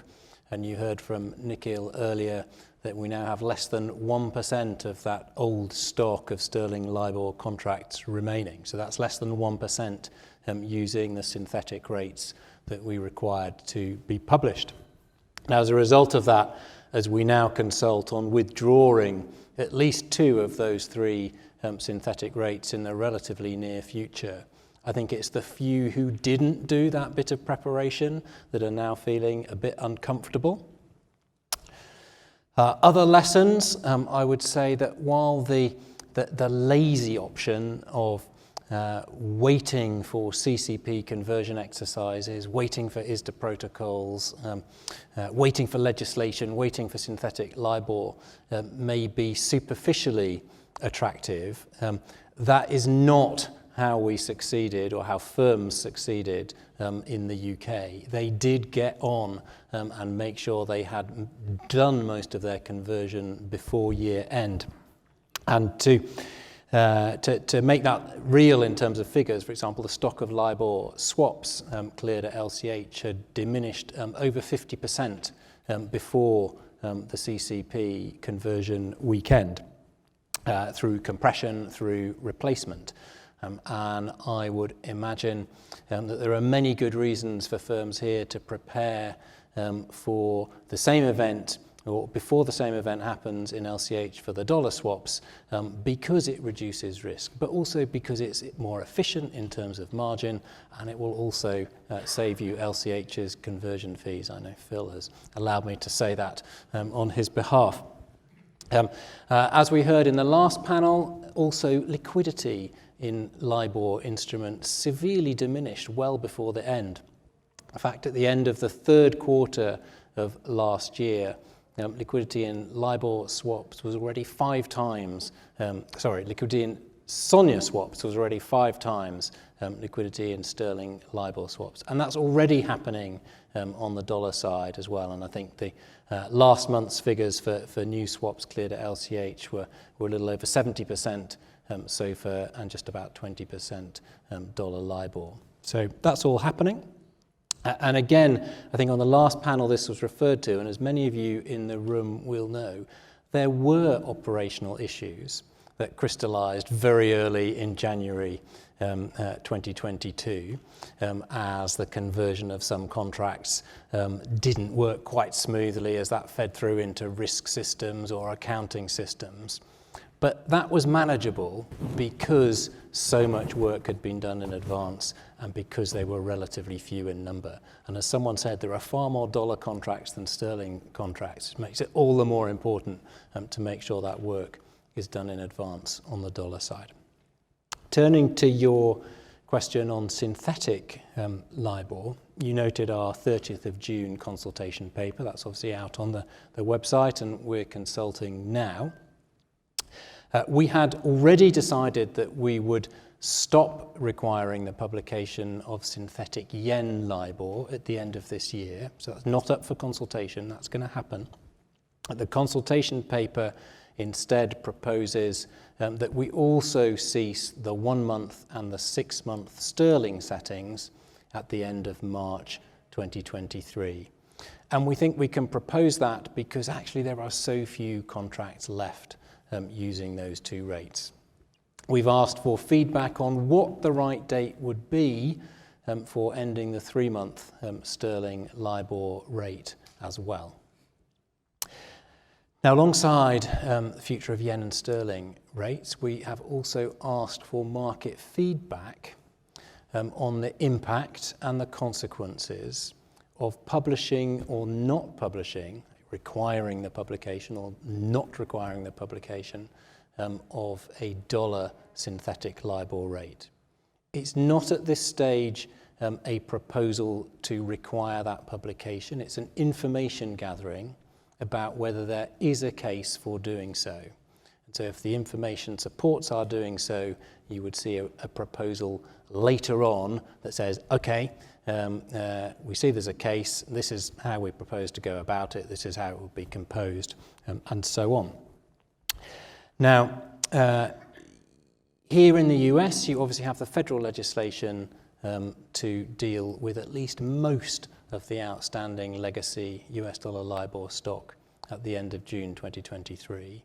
So synthetic dollar LIBOR is probably most relevant for those who have dollar LIBOR contracts based on the laws of other jurisdictions. But over the past 100 years, you all have been pretty successful at exporting your currency around the world, and there are a lot of such contracts. So, for example, we think about 40% of US dollar LIBOR bonds outstanding, less in value terms, but in terms of sheer number, are actually made under UK law. So you can see that there's quite a lot of relevance for that market. Now, there are 2 things I should underline very strongly about synthetic LIBOR rates. Number 1 is that they are not for new business. They are only for use in legacy transactions that would otherwise be stranded. And number 2, and you heard this from Nikhil as well, is no one should be relying on our doing it. And if we do it, it will only be to provide a smoothing of the off-ramp. It is not a permanent solution to those outstanding dollar LIBOR contracts. That's not a bluff, because you can now see how we have taken it away, having achieved that off-ramping for yen LIBOR. You've seen our proposal to do the same pretty quickly for 2 of the 3 remaining sterling rates. So, final kind of comment from me is, if you want to have control over what happens to that book of contracts, rather than risk about what may or may not happen. If you want to move early to benefit from where liquidity now sits in US dollar markets, the best thing to do is to act well before June 2023 to get those contracts converted. Yes, there might be a bit of cost in doing that and legal work and all the rest of it, but in many cases that cost is going to come in the end anyway. Better to do it now whilst the awareness in the markets, the expertise is all there to facilitate that process. Thank you, Edwin. Great advice. Let me turn now to Paul Richards, who's with us virtually. The ARC's legacy playbook lays out a number of best practices to prepare for cessation, including the active conversion that Edwin was just talking about. From your seat at ICMA, what have you observed about the experience in the sterling transition? And based on that, what advice would you have for firms with legacy contracts linked to US dollar LIBOR? What should market participants be considering in order to remediate their contracts successfully? Thank you, Nate. Can you hear me okay? Yes, we can. Thank you, Paul. In response to your question, if you can give me 5 minutes, I'd like to make 3 points about our experience in the UK of remediating the legacy bond market under English law from LIBOR to risk-free rates. And as background, I chair the risk-free rate bond market subgroup in the UK, working with the FCA, with Edwin's colleagues, and the Bank of England. The first point, I think, is that in the UK, the market has successfully transitioned a large proportion by value of outstanding legacy sterling bonds in the form of FRNs and securitizations from LIBOR to compounded SONIA plus a spread. Encouragement from the UK authorities has helped, but even so, active transition has been a challenge. It has to take place bond by bond. The bond market cannot use a protocol like ISDA. The normal route to transition in the bond market is consent solicitation. Alternatives, such as exchange offers and buybacks, have not been widely used. In many cases, consent solicitation is feasible under English law, as consent thresholds for investors are significantly lower than 100%. But it takes time, it costs money, and success is not guaranteed, and in some cases may not be feasible at all. So, although significant progress was made in the period before the end of the year last year, we were not able to complete the process by then.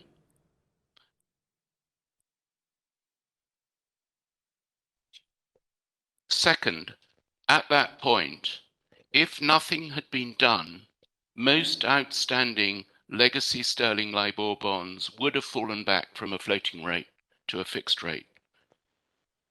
There is a risk that this would have caused market disruption and litigation. So it was important that the UK authorities intervened by directing the IBA to change the methodology for legacy sterling LIBOR contracts from panel bank LIBOR to synthetic LIBOR. As that consists of term SONIA plus a spread, it continues to provide a floating rate. In addition, the UK Treasury introduced legislation to ensure continuity of contract in law between panel bank LIBOR and synthetic LIBOR. And note that active transition continued after it became clear that synthetic sterling LIBOR would be available. And that this year, more active transition is still needed, as Edwin implied, where feasible, because the UK authorities see synthetic LIBOR as a temporary and not a permanent solution. So third, I think that there are lessons from our experience of sterling for transitioning legacy US dollar LIBOR bonds under English law. We understand that there are, as Edwin said, as many legacy dollar LIBOR bonds under English law as under New York law by number, though the value under English law is much lower. Market participants need to take stock of their back book and check their bond documentation, as documentation for legacy dollar LIBOR bonds under English law and New York law is not the same. Legacy dollar LIBOR bonds under English law should be able to follow the same process of active transition through consent solicitation as for legacy sterling LIBOR bonds, though active transition of some international legacy dollar LIBOR bonds under English law is likely to be difficult where they're widely held around the world. By contrast to English law, where active transition is feasible in many cases, we understand that active transition is not generally feasible for bonds covered by US law, as their consent thresholds are commonly 100%. And we know that federal US legislation has been introduced to enable outstanding legacy dollar LIBOR bonds at the 30th of June next year to fall back to a SOFR-based floating rate, such as term SOFR, plus a spread. And that therefore leaves the question of whether the UK authorities should follow the US, though by a different route, by changing the methodology for panel bank dollar LIBOR to synthetic dollar LIBOR for legacy contracts. In other words, term SOFR plus a spread. There is a strong case for considering this because there are many more legacy dollar LIBOR bonds under English law than in sterling, where synthetic LIBOR has already been provided, and because it would ensure international alignment between the UK market and the US market, and that would avoid dollar LIBOR bonds under English law falling back to a fixed rate at the moment when dollar LIBOR bonds under federal US law fall back to a floating rate. And as with sterling, synthetic dollar LIBOR under English law should help to minimize the risk of market disruption and litigation. So the current FCA consultation that Edwin mentioned is welcome. Thank you, Nate. Thank you, Paul. So finally, I'd like to turn to Mike. U.S. supervisors provided clear guidance for firms, for banks to cease entering into new LIBOR contracts at the end of 2021, and we've seen significant progress around that guidance. Now, of course, we have final cessation upon us.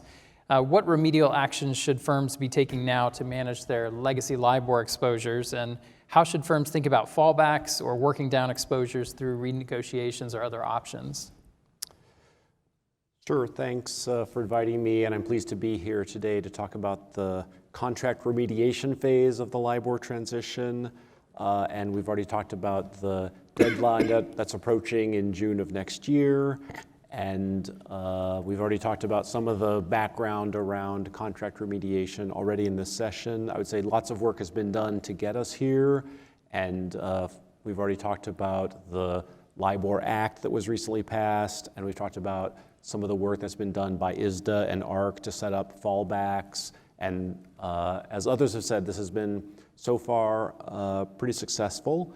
But like you said, Nate, there is still a large volume of legacy contracts out there in US dollar LIBOR. And although we have the benefits of fallbacks in place, it's still prudent for firms to be actively working down their book of legacy contracts. And from the supervisory perspective, just the sheer size of the amount of legacy contracts that are remaining means that there is still a significant amount of risk attached to what's going to happen with those contracts. And as we've already talked about at the conference today, there is a risk that there becomes what you might call a pileup in June of 2023, when just operationally, as fallbacks are kicking in, legacy contracts are transitioning to alternative rates, and that comes with some operational consequences, and from the supervisory perspective, I would say operational risks that need to be managed. So what firms can be doing now is to do what you can to avoid a pileup of contracts in June of 2023, looking for fallbacks to take effect. And this is just part of the supervisory expectations we've been communicating all along the way, which is that an orderly transition is in everyone's interests, and steadily moving contracts away from LIBOR as can be currently done today, and not waiting until June of 2023. That'll help to ensure a smoother transition. So what are some of the prudent steps that firms can be taking right now around legacy contracts? Well, first of all, communication with clients and counterparties about understanding that LIBOR is going away and explaining what the alternative rates are. We heard earlier today about some of the progress that's been made in the market in terms of moving to alternative rates.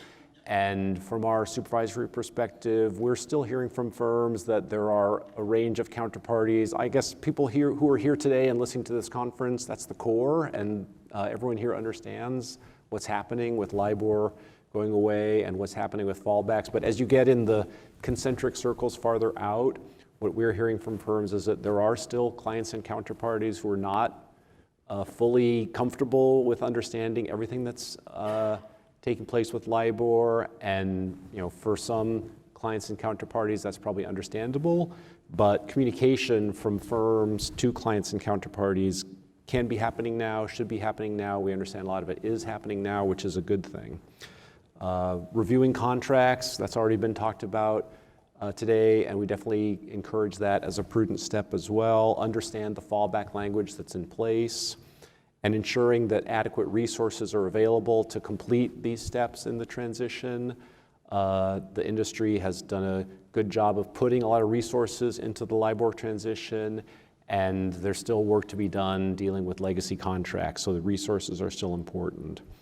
Where it's feasible to convert contracts, legacy contracts, to alternative rates before June of 2023, that is desirable. That will help reduce the pile-up risk that I talked about earlier. Of course, it won't be possible to transition all legacy contracts to alternative rates, and we understand that it's reasonable for many contracts for firms to use the fallbacks that are specified in the contract or specified by the federal law. But where it's feasible, where it's possible, converting legacy contracts to alternative rates earlier will be helpful in reducing the pile-on risk. Our examiners do meet with large firms periodically to keep track of LIBOR transition progress. We are seeing progress among institutions of all size in contract remediation. I'll just share a little bit of what our examiners have been hearing. We have been observing that firms are relying on some of the industry solutions like the ISDA fallbacks protocol, the CCP conversions to move contracts off of LIBOR. Firms are very focused on loans right now. We've talked about that earlier in the conference as well. There's not a uniform standardized process for loans the way there is in some of the other asset classes such as derivatives. Firms are prioritizing converting certain populations of contracts, such as uncommitted credit facilities that reference LIBOR, to alternative rates ahead of June 2023. A lot of firms are targeting year-end 2022 as the target date, but some timelines extend into 2023. We are hearing from firms that sometimes these preparations take longer than originally planned, and we are hearing that some customers, and again, it's probably the ones that are farther out from the core. Some customers are taking a wait-and-see approach, and there is still some communication that's going on around market conventions, around pricing, before agreeing to transition legacy contracts to alternative rates. So our supervisory encouragement is be prudent, understand how these considerations are going to affect timelines for contract remediation, build in some buffers, have contingency plans in place, and be aware of the operational risks or the pile-up risk of the June 2023 end of LIBOR date. So just to wrap up, there has been a lot of progress that's been made. A lot of work still remains, and please don't delay in your preparations. Do as much as you can now ahead of the June 2023 date to prepare for the orderly transition. Thanks. Thanks, Mike. That's a great way for us to end this panel. Avoid the pileup. It sounds important and wise. I want to thank all of the panelists, and just a reminder that the playbook is available on the ARC's website as of today. So please join me in thanking our panelists.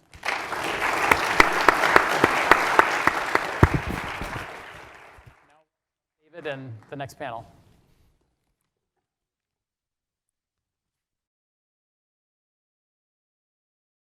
All right. This is the third panel. It's actually going to cover third part of the playbook that was released today. So you've had advice to assess your contracts and remediate where you can.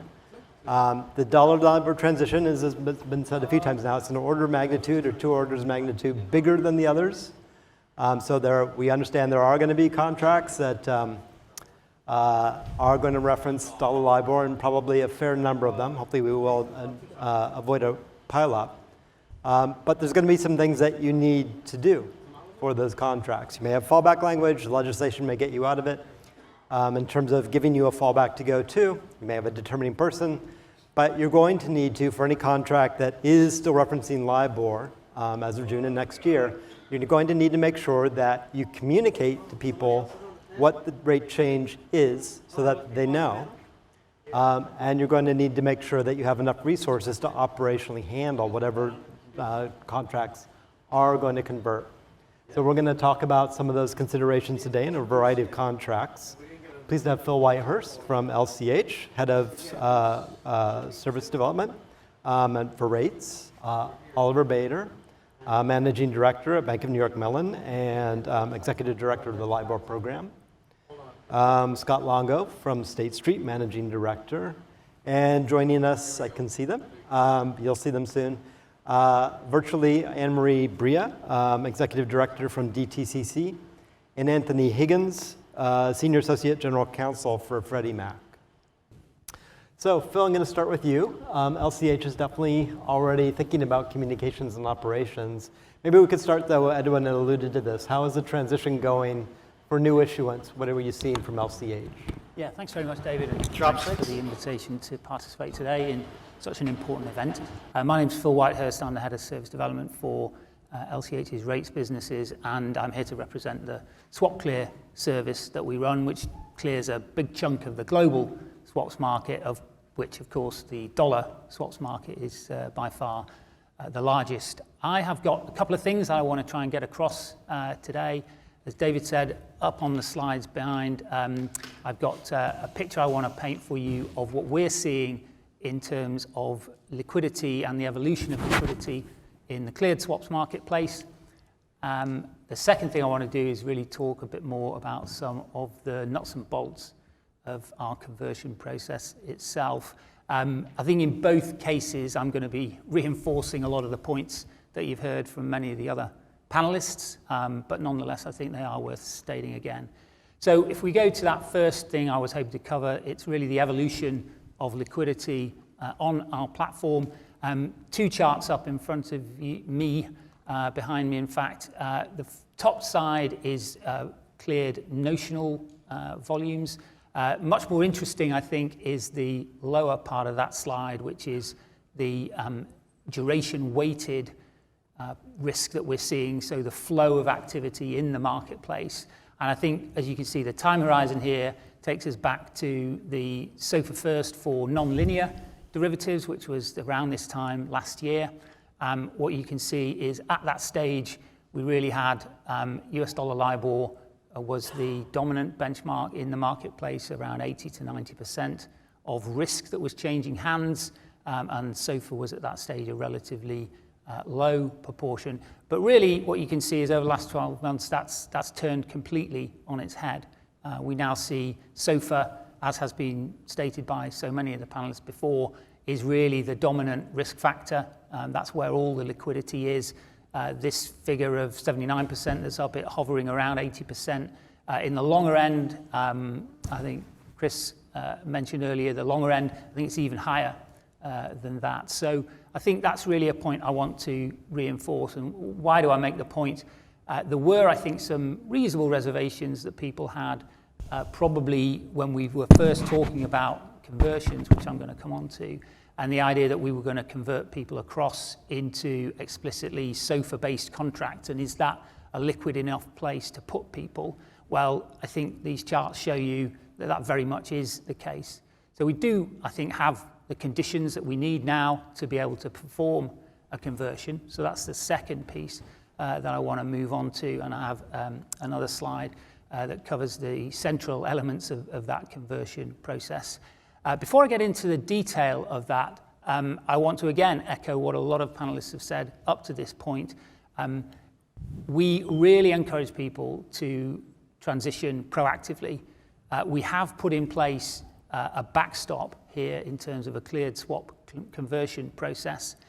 We think it does the job. It certainly did the job in the non-dollar currencies the end of last year, but definitely it may be better for people to consider getting more tailored outcomes by proactively transitioning. So it's a backstop, but it's there. So what is it? I mean, if you had to summarize it in a sentence, what we're doing is we're going to convert our outstanding stock of cleared US dollar LIBOR contracts, and we're going to turn them into SOFR equivalents. On a one-for-one basis, we're going to provide cash compensation for that conversion, and we're going to do all of that across a couple of events in the second quarter of next year, which is obviously just ahead of the date of cessation.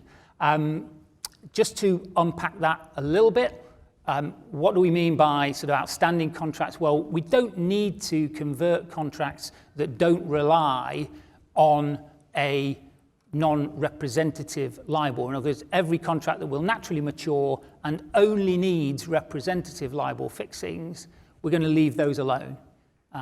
So the slight twist there is you can have contracts that run beyond the cessation date, for example, all the way, if you're against, say, 6-month dollar LIBOR, all the way to the end of 2023. But if the final fixing on that contract is before the 30th of June, then we will let that run and we'll take advantage of the necessary representative fixings. So it's only about trades that rely on something non-representative. We talk about a conversion into market standard SOFR OIS. A lot of work has gone into defining what that is, but essentially it's backward-looking compound SOFR. It's the market standard that you would get if you traded SOFR OIS in the marketplace. We're going to add the IBOR fallback spread adjustment, so those published figures in the bottom right, I think, of the slide that's up behind me. That's going to give cash flow continuity, a lot of PV continuity. But nonetheless, there is a non-zero cash compensation that we will need to supply, and that's what we will supply when we perform the conversion. A couple of other things maybe just to mention. We're doing it across 2 events. So we've got 3 product types that we're dealing with in a first event in April next year. So up behind you, it's Fed funds basis swaps, it's zeros and variable notionals. So if you have any of those kinds of contracts with us, then you'll be involved in that conversion on the April date. We then have a second larger event, which is probably around 80% of our contract population, and that's the May event. So split into 2 and split by product type. Other details up on the slide behind me. I think they're there for the audience to read, so I won't go into any more detail on that. But that's probably, I think, summarizes the way we are seeing things, David. All right, thank you. And just to reiterate, even with all this machinery, you would prefer if people got out of LIBOR before this machinery was used? We absolutely would, David, yes. Right. So derivatives, you see, and the playbook emphasizes this quite a bit. Do they have a plan for communication? Yes, right? If you're cleared at CME and LCH, will you know what rate you're going to? You will. Will you know how you're going to get there? You will. Securities, debt, and securitizations, we're going to turn to Scott Longo, Oliver, and Anne Marie. They are going to be some of the workhorses of the ARC over the next year. It's not that way. We were needing to invent whole new ways to communicate as they're going to describe what's going to happen to a debt or a securitization.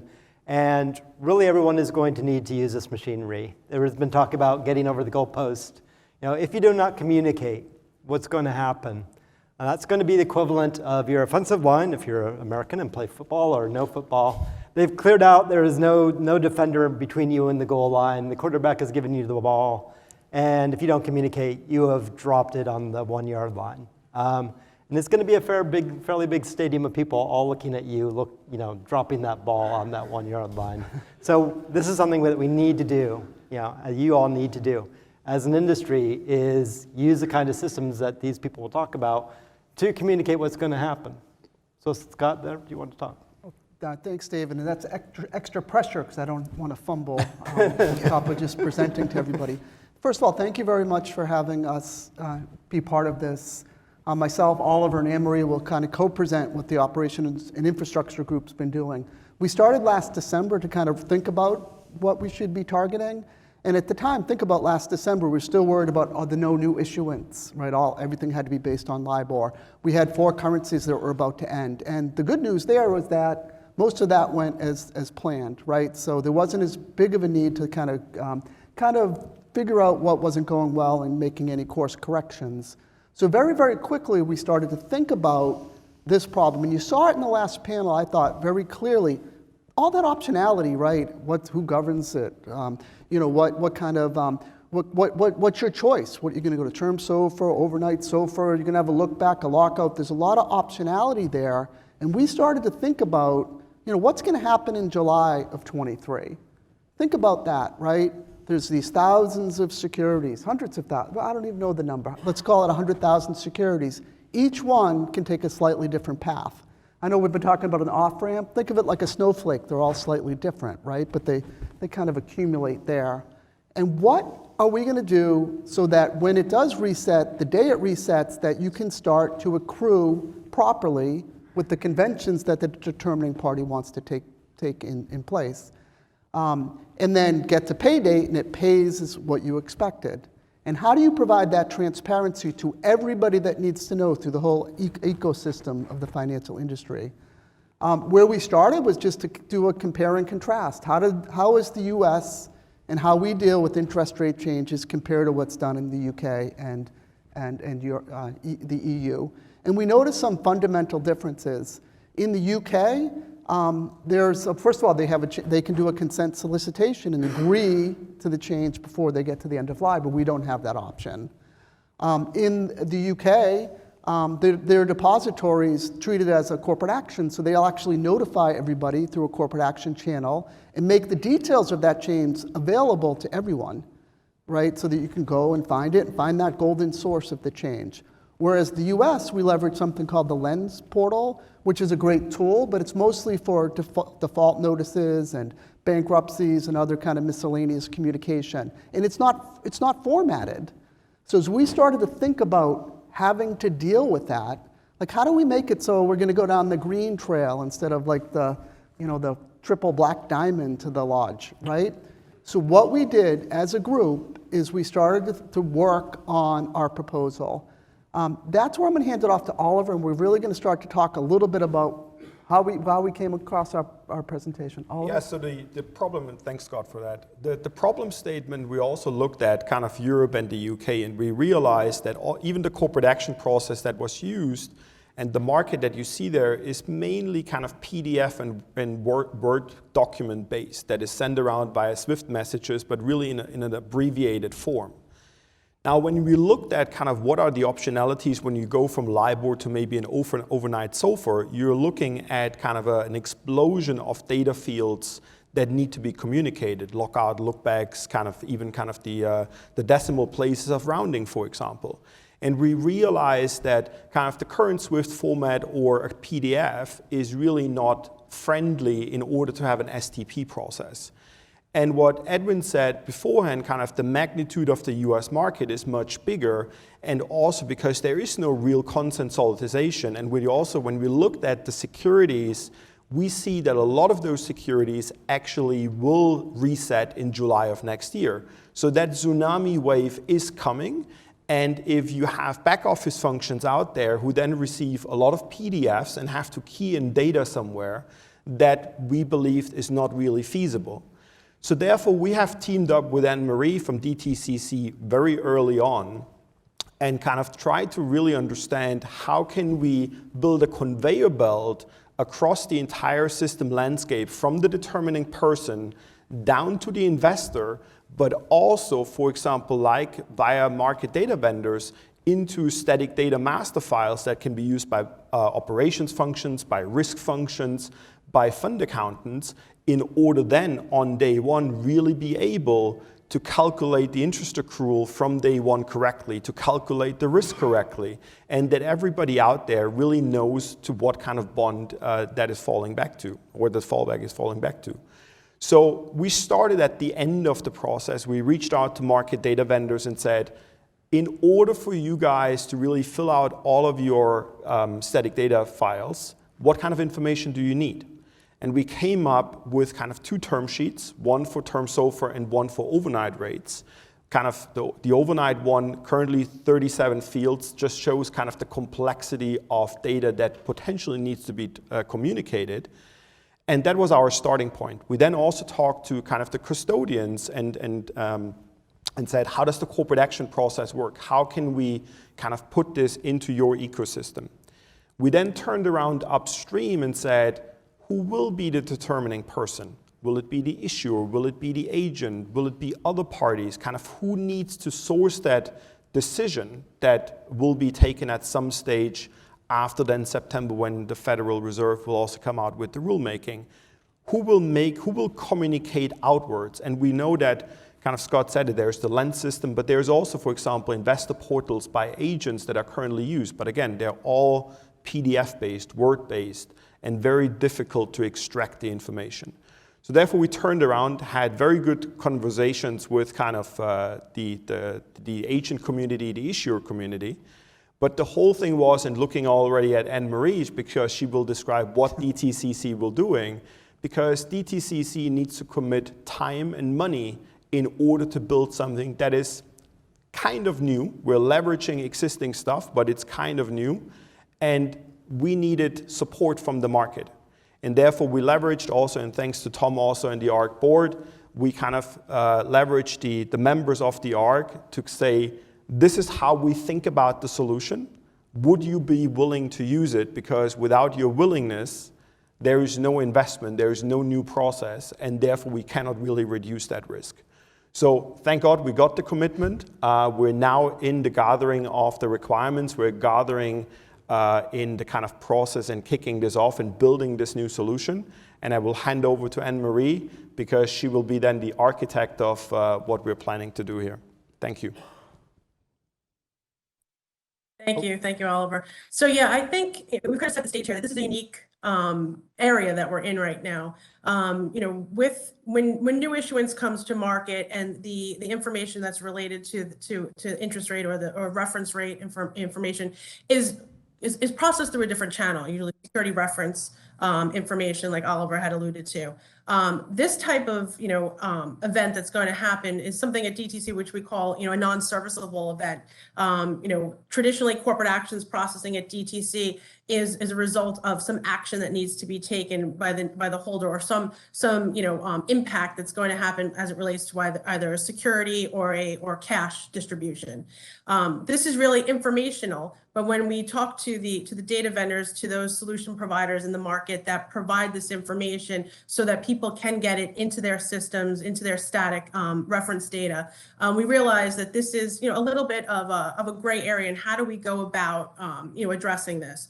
So like Oliver had said, we've worked in conjunction with the agent community, and we've worked in conjunction with the issuers community. And what we really came to realize is that the lens solution is something that we're going to leverage.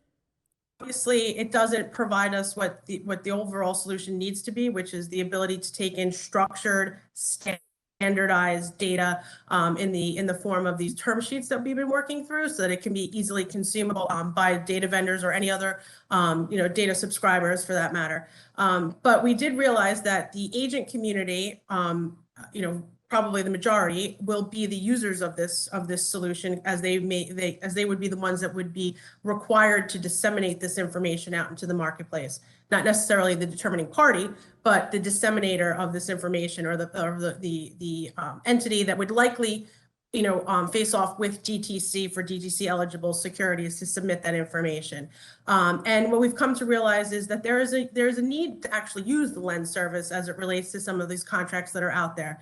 So what we're going, what the proposed solution is looking at is expanding the use of the lens service to be able to provide the ability for the agents or any other party that needs to disseminate this information, to provide that out in a format that can be, that would look like, like in its current form, which is, a PDF, because there might be legalese that needs to be associated with it, but also capture that standardized fielded data information from the templates. And so that would be through one submission. So we're going to enhance the way in which parties can submit into the Lens service. And then we are going to, still provide the normal course, which is in number 2 here on the slide, which is posting that PDF to Lens. And like Scott had said in the beginning, Lens is usually, for default notices and informational type notices like that. So that would be able to be presented there. So if there is a requirement to have that information submitted in that way, but then also capture that fielded data and be able to put that in a database where then market participants can consume that data through an API that they would subscribe to, to get that fielded information. So, from a high level solution perspective, that's what we're looking to do, kind of leverage something that's already in place that the industry understands and knows, but enhance it so that we can get to those major components, which we're looking, we're looking to satisfy as it relates to the problem statement here, which is, really that fielded data in a consumable straight through process. And of note, as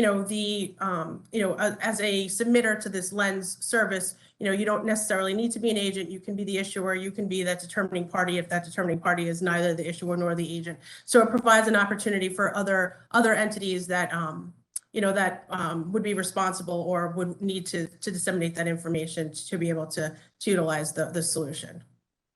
Excellent. I don't know if next slide. Yeah. Thank you, all 3 of you. Just one last point. Yeah.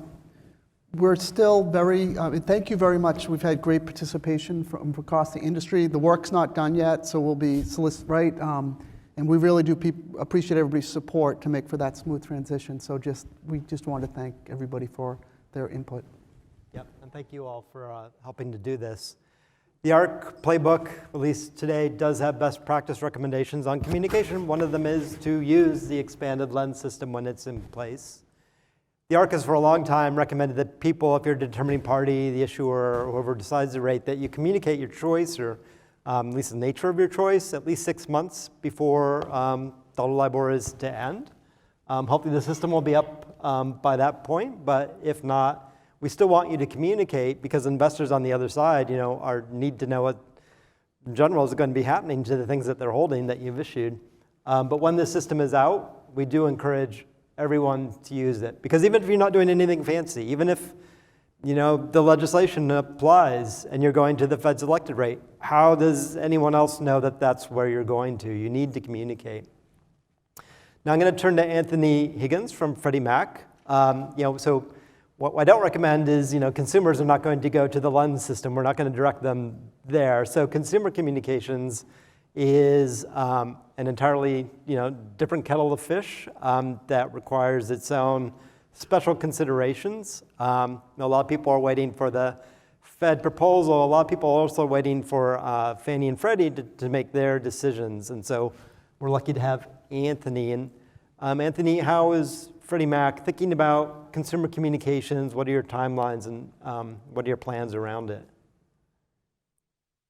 Thank you, David, and thank you everyone for sticking around towards the end of this conference. And I will try to be a little quick. I have 3 items I want to cover about the GSE's plans. First, to let you know, I'm Senior Associate General Counsel at Freddie Mac.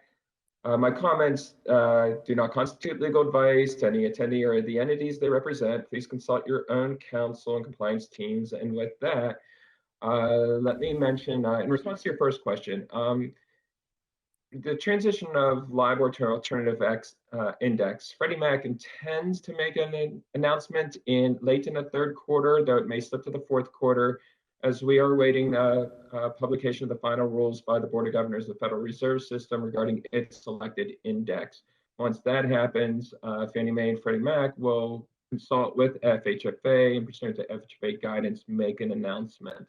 That will be an announcement with respect to those LIBOR arms, which are the vast majority of our LIBOR arms that do not have the ARC hardwired replacement language.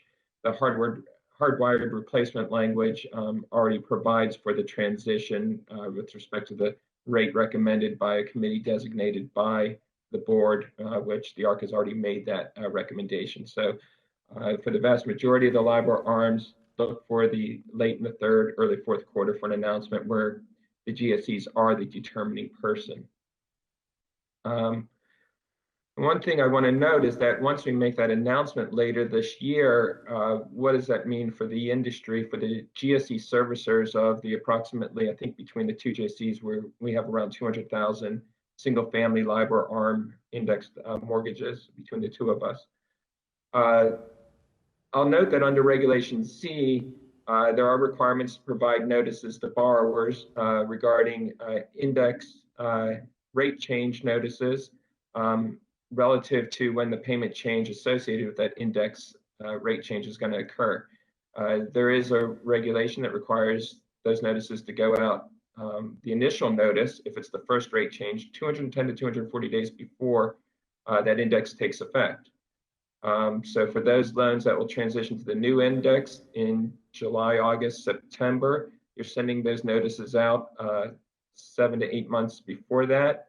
I want to highlight for everyone to take a look at the CFPB's LIBOR transition FAQs, particularly FAQs 8 through 12 under the adjustable rate mortgage section. Those FAQs do note for everyone, in particular, I want to call it out here, Regulation Z, 1026.17C.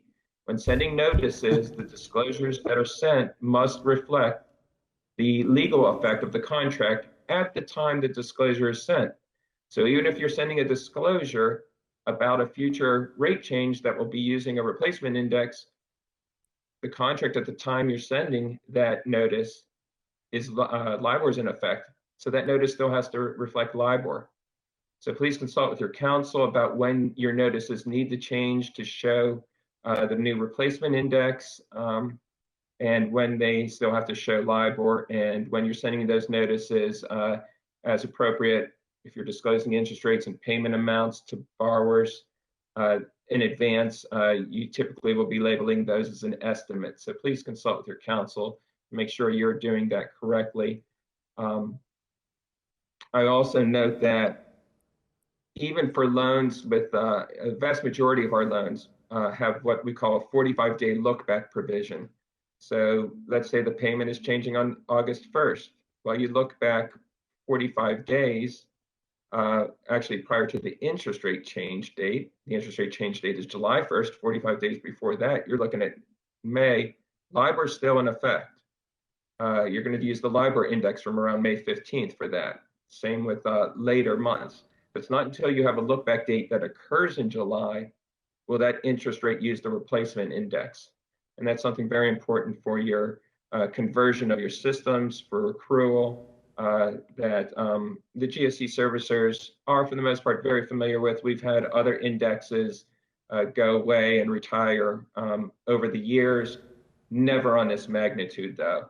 So it's more about the number of notices that are going out than it is about the actual process. And for some of our smaller servicers, this might be the first time they had an index go away. The third item I also want to point out is Fannie Mae, Freddie Mac, we both published on June 8th requirements for our servicers to undergo LIBOR index arm note review. Yes, we have around 200,000. Yes, we're asking you to look at all of them because when coffee went away, the 11th District Coffee Index, we found that there were some notes that did not have our standard uniform index replacement language. Our standard index replacement language generally indicates that, and I'm looking for it, I have it in front of me, here it is. If the index is no longer available, the note holder will choose a new index and will give me, the borrower, notice of this choice. If it doesn't have that standard replacement index that designates us as the determining person, we're asking our servicers to tell us which notes have different language, what that language says, and so that we can advise on what the replacement index will be for those notes, because there may be something different. In coffee, we found some of those notes. Fortunately, we were able to still use the same replacement index as the standard notes. But we did find some notes also that had some other interesting provisions in it that upon implementation of a replacement index, there were requirements to actually change the margin in those notes. And so those need to be identified so that operationally you can make the appropriate changes to the margin, not only on your systems, but also to notify us so that we make them on our systems so we can keep the money flowing and passing through to the investors in those loans. So those are the three main things I wanted to touch base on today, David, and pass it back to you. And if anyone has any questions, okay, happy to answer them. Well, thank you so much. I also want to note the ARC released another press release today along with Refinitiv. Refinitiv is the producer of the ARC's all-in spread adjusted rates. They announced that they're going to produce fallbacks based off term SOFR beginning in September. The ARC has made clear in its press release, those fallbacks will be the fallbacks that, in terms of ARC recommended language, we would go to for a cash product, including a consumer cash product. And Refinitiv has a very nice looking web page that you can direct consumers directly to. So hopefully that sort of clears up some of the ARC recommendations. I want to thank everybody. Operations is maybe not the most glamorous part of the world. It's maybe a little bit dry. But there's a big difference between getting the ball over the goal line, where everyone's going to be cheering you, and dropping it on the 1 yard line. So this is necessary work for everyone to cheer next year. So thank you all so much. Thank you. Thank you.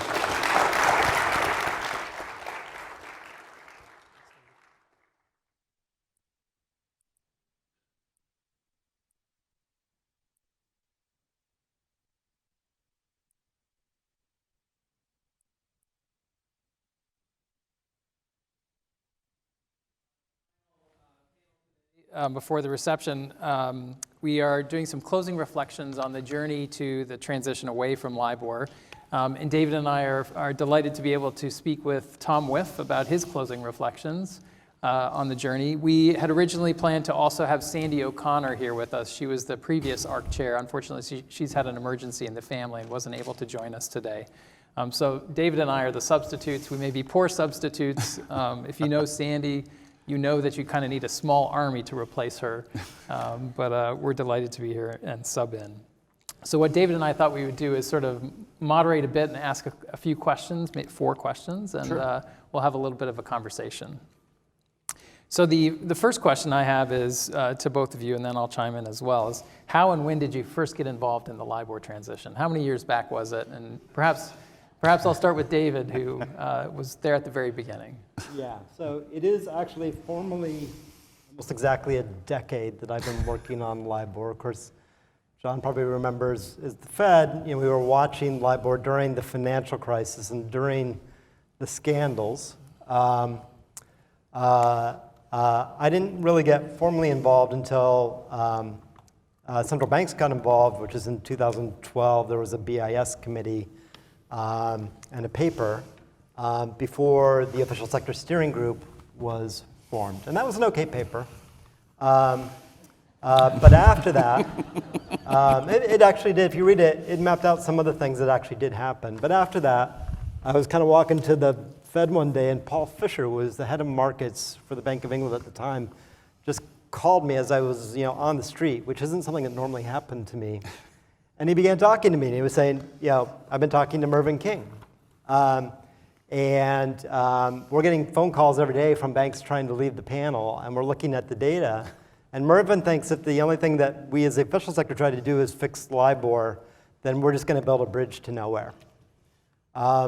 So I dutifully went to the principals that I work for and relayed all this, and they began to say, well, maybe we actually need to do something here. And so through the FSB, we formed the Market Participants Group, which was the first time I ever met Sandy O'Connor, and they had a better paper out of that. And then part of those recommendations were to form some type of national working group. And so Jay Powell and I went around to people and started to talk to them about what you could do as an alternative to LIBOR. And that's the first time I met Tom. And I think, from that point on, I think we really began to, with a lot of guidance, begin to look at what LIBOR was and what the construction of it was. And I think for everyone here and everyone in this room who has been part of this, looking at what it was and how it worked and its usefulness and its utility and fit for purpose, realize that this wasn't a sustainable path. And at the point that the ARC was formed, I know that I think a lot of the former ARC members that are here and current ARC members were asked by their very senior managers to join this committee and come down to the Fed on it was a day some point in October, I think, of 2014. And the only thing I very specifically remember is that the 2 train got stuck between stations at Chambers, and the only guidance I got was, you better get down there and you better find out what's going on and I might like to be on time, and I always take the subway down, and I got into the room about 10 minutes late, which was no great start, but here we are finished now, or nearly finished now. So, but I think what we saw from the beginning, and I would say with Sandy's leadership, and I think it's really important to say that when we think about this period from 2014 onward, what Sandy was able to do in her leadership role was to really, help that group suspend disbelief.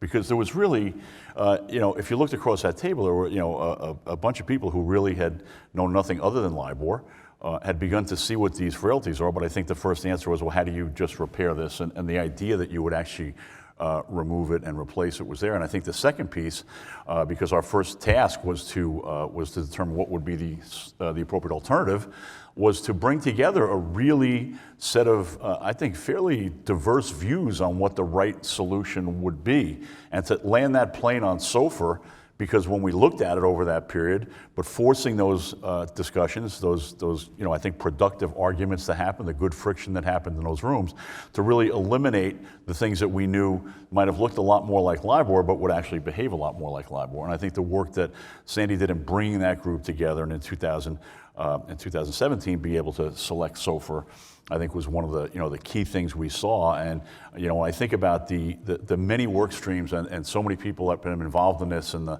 public-private partnership nature of this, the fact really remains is that at the very beginning, to convince everyone around that room to move in the right direction was a whole lot harder than I think having these existing work streams in place and be able to just push forward, and again to bring together so many market participants in a constructive way. But I do look to those first days as a pretty tough, convincing job, and I think Sandy really had a just a unique way of, to President Williams' point earlier, when we hit these things where it seemed impossible, to just keep pushing down the road and keep painting that picture that this is going to happen, and figure it out. I've been involved in the LIBOR transition now for 5 years, and so one of the first things in 2018 that we had to face was the fact that Sandy was leaving the ARC and was no longer going to be the ARC chair. And I'd known Tom for a long time from him chairing the Treasury Market Practices Group, and I knew Tom was the type of leader who would take hold of complex, thorny issues, grab them, and bring people together to solve them. And I think that's really what's happened in the time since. Sandy did not get away without leaving us with one last assignment, which was that she forced us to sing in front of the ARC 50 ways to leave your LIBOR. So that was her parting gift. That was more of a demand. Yes, right. I was voluntold to sing. Well, Tom, Nate, what do you see, as we're looking back on all this, as the biggest challenges that presented by the LIBOR transition, and what surprised you most? I think what we had to learn very quickly was that the inertia to the status quo was really enormous. The idea that even though, as we all looked at this and we understood what was broken and we understood that what was unfixable, that it was incredibly important for people we had to sort of stop and realize with how big this problem was and how challenging this transition would be. I think the important thing to understand was that it was going to take a really long time for people in the market to process this concept of taking away this rate that was embedded in every financial contract, globally, and to replace it with something that no one had ever heard of. And I think, we tried to move, I think we learned that we had to cadence the work in a way that gave people a chance to process certain things, because this really, in many cases, when you think about this, was almost too big to comprehend in the beginning. I think so what we learned along the way was that it's really important to communicate. It's really important that you can't over-communicate on a topic like this. And I think what we learned a lot, and I think one of the key things we learned is that as much as the derivatives market was huge and an overwhelming piece of this, with the work that ISDA did and the protocols and everything else, it became the one that became probably quickly solvable with a lot of work that took place to get there. But when we looked at the cash markets, we looked at all the many products and where we found LIBOR in so many places, and we learned a lot that the cash market was going to be a lot more complicated, I think. Yeah, one of the things that I think has been surprising is just how widespread and deep LIBOR is within the financial system. And as you sort of uncover all these little pieces and solve them, and you think you've sort of gotten over the hump on that issue, the next one emerges, and that's just been the history, I think, of the LIBOR transition. I just got back from Oregon, and my family and I decided to go out clamming. I don't know if you've ever been clamming before, but like as the water recedes from the mud flats, the clams are everywhere. The clams are everywhere. And then if you want to go get the clams, you got to dig deep, and it is a messy job. And that really strikes me as being what the LIBOR transition has been like. So if you want to go clamming sometime, this is probably the right group. Yeah, I mean, on my side, first was a state of disbelief. I often in the meetings that Jay had with people that I tagged along with, I had this picture of we left the room and people just started laughing. Like, replace LIBOR, that's impossible. So getting people through that kind of stage of grief part. But then the other mantra a lot of the time was, God, I said it like every day to people, is everything about LIBOR is circular, right? Why do people use LIBOR? They use LIBOR because everybody else uses LIBOR. It made it super hard to get them a mindset to break, But I didn't go around saying this, but in my head, you're like, everything about LIBOR is circular, except the fact that LIBOR was going to stop, right? So we just needed to get a plan and a rate, and someday I was convinced that the wheels would come off. I didn't know exactly when, but it wasn't a stable rate. It was going to end, and that broke the circle at the end of the day. So the next question is, David and Tom, what lessons have you taken from your work on the LIBOR transition? I would say, I think that if we can get a public-private partnership like this to do what this group has done, and everyone in this room who's played a role, and I would say we're up to thousands of people across all these organizations can pull together towards a common goal, this would be a template for anything that even closely resembles this. And I think it really sets a tone that with the combination of the work and the commitment and the belief, and I think for a lot of people in these rooms, I think for the early ARC members and every ARC member between, leaving those meetings for each of us and going back to our firms, and we weren't coming in, with popular news, which is you're gonna have to spend a lot of money and you're gonna have to retool these systems and all the things we just heard about operationally. This work is still underway and needs to be done. But for people to really understand that they were gonna go back and deliver very difficult news across their firms, but also knowing that behind all this, that we had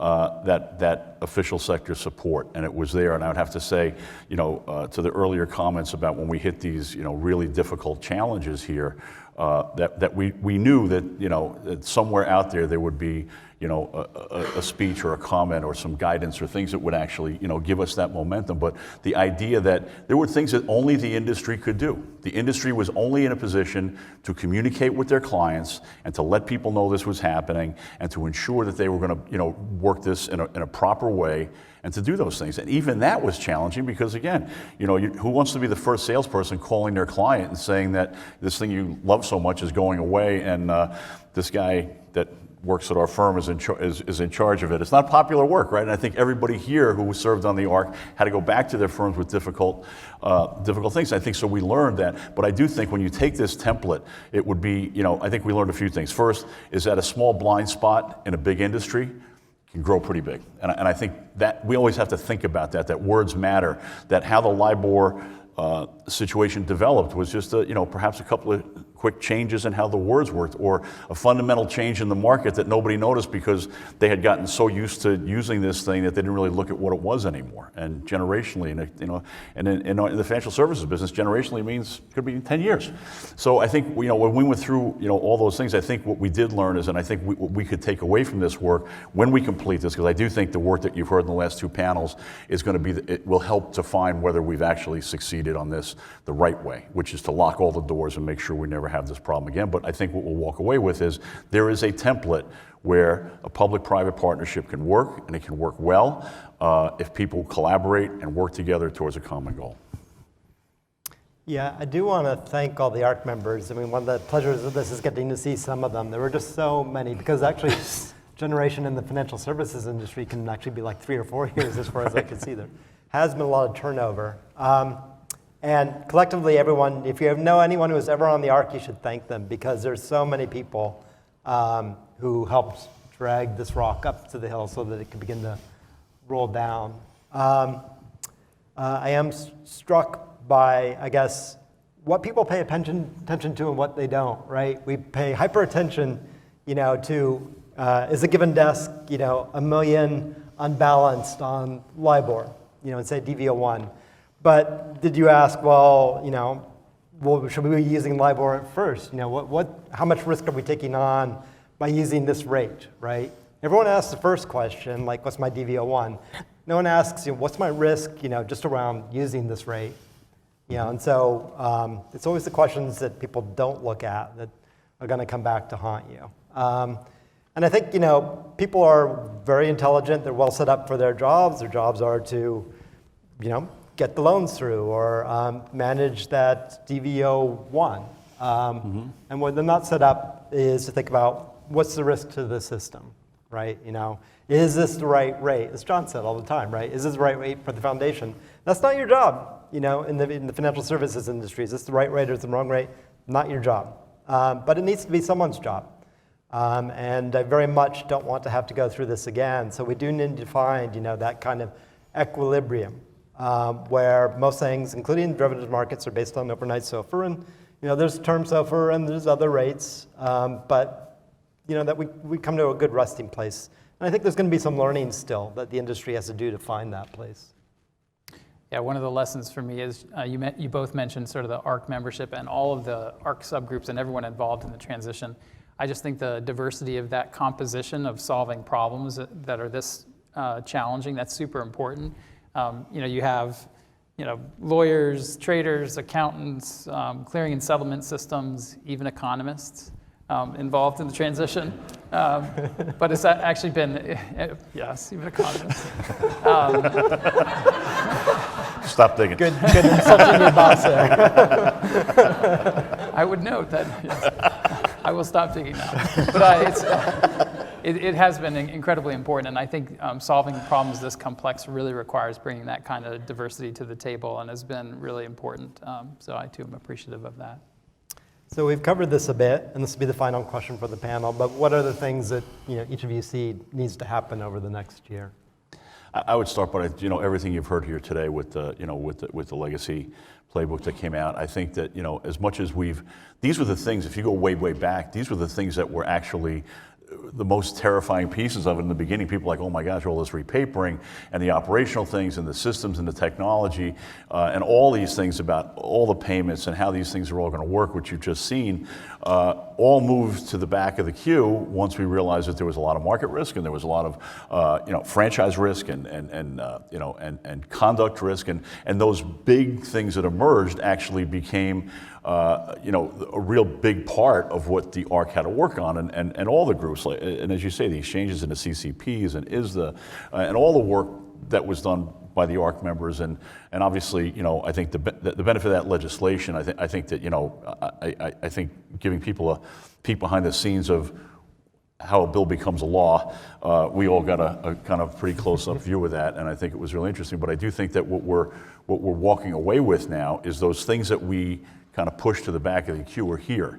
And I think for anyone who's been involved in this, I think what we all want to walk away with is, I certainly think, is that we did close every door. And these operational pieces of this, and there are going to be trade-offs between, but nobody wants to be out there, calculating, 50 coupons for the next 10 or 15 years on some of these things. So this idea of controlling your own destiny, of taking control of these things and not relying on the fallbacks. We said in the beginning, fallbacks are like seatbelts, right? We really want to make sure they're there. They eliminate the market risk, but they don't eliminate that operational risk. So I think as we think about everything you've heard in the last couple of panels, is there's stuff here that needs to be done. We hope that the playbook lays out a nice way to kind of deal with a lot of it, but there's still things that people can do in advance, and whether it be things that fall back to prime, whether it be things that can be negotiated bilaterally, whether it be things where there is an option for consent that people can do those things.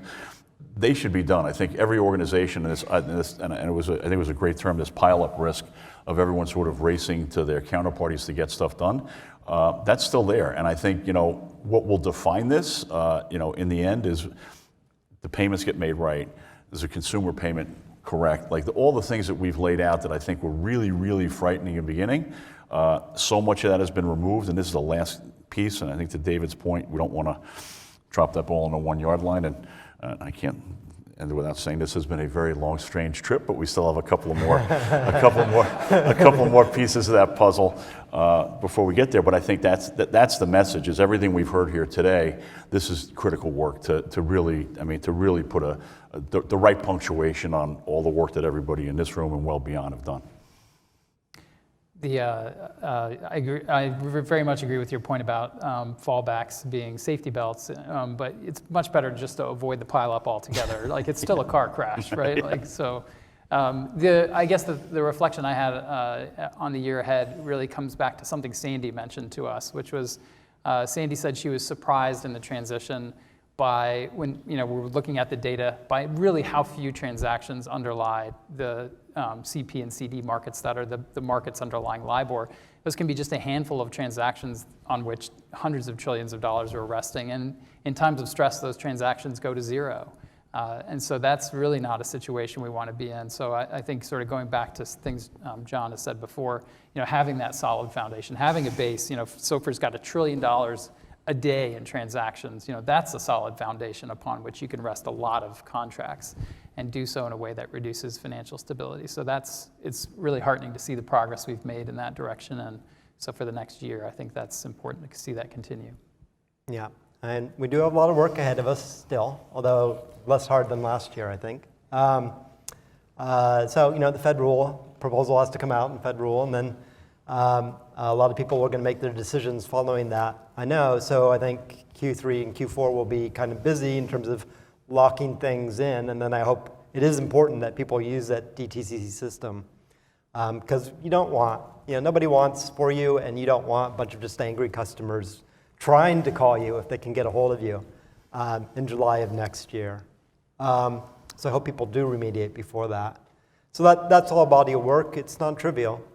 The other thing I think is that people still have some learning to do with SOFR, right? One of the kind of really made things easy talking to LCH and CME when we first had to go to them was they were kind of forward-looking. They could see the world was going to change, and they wanted to be ahead of it, right? So the world is going to be different. It's not going to be the same world as LIBOR.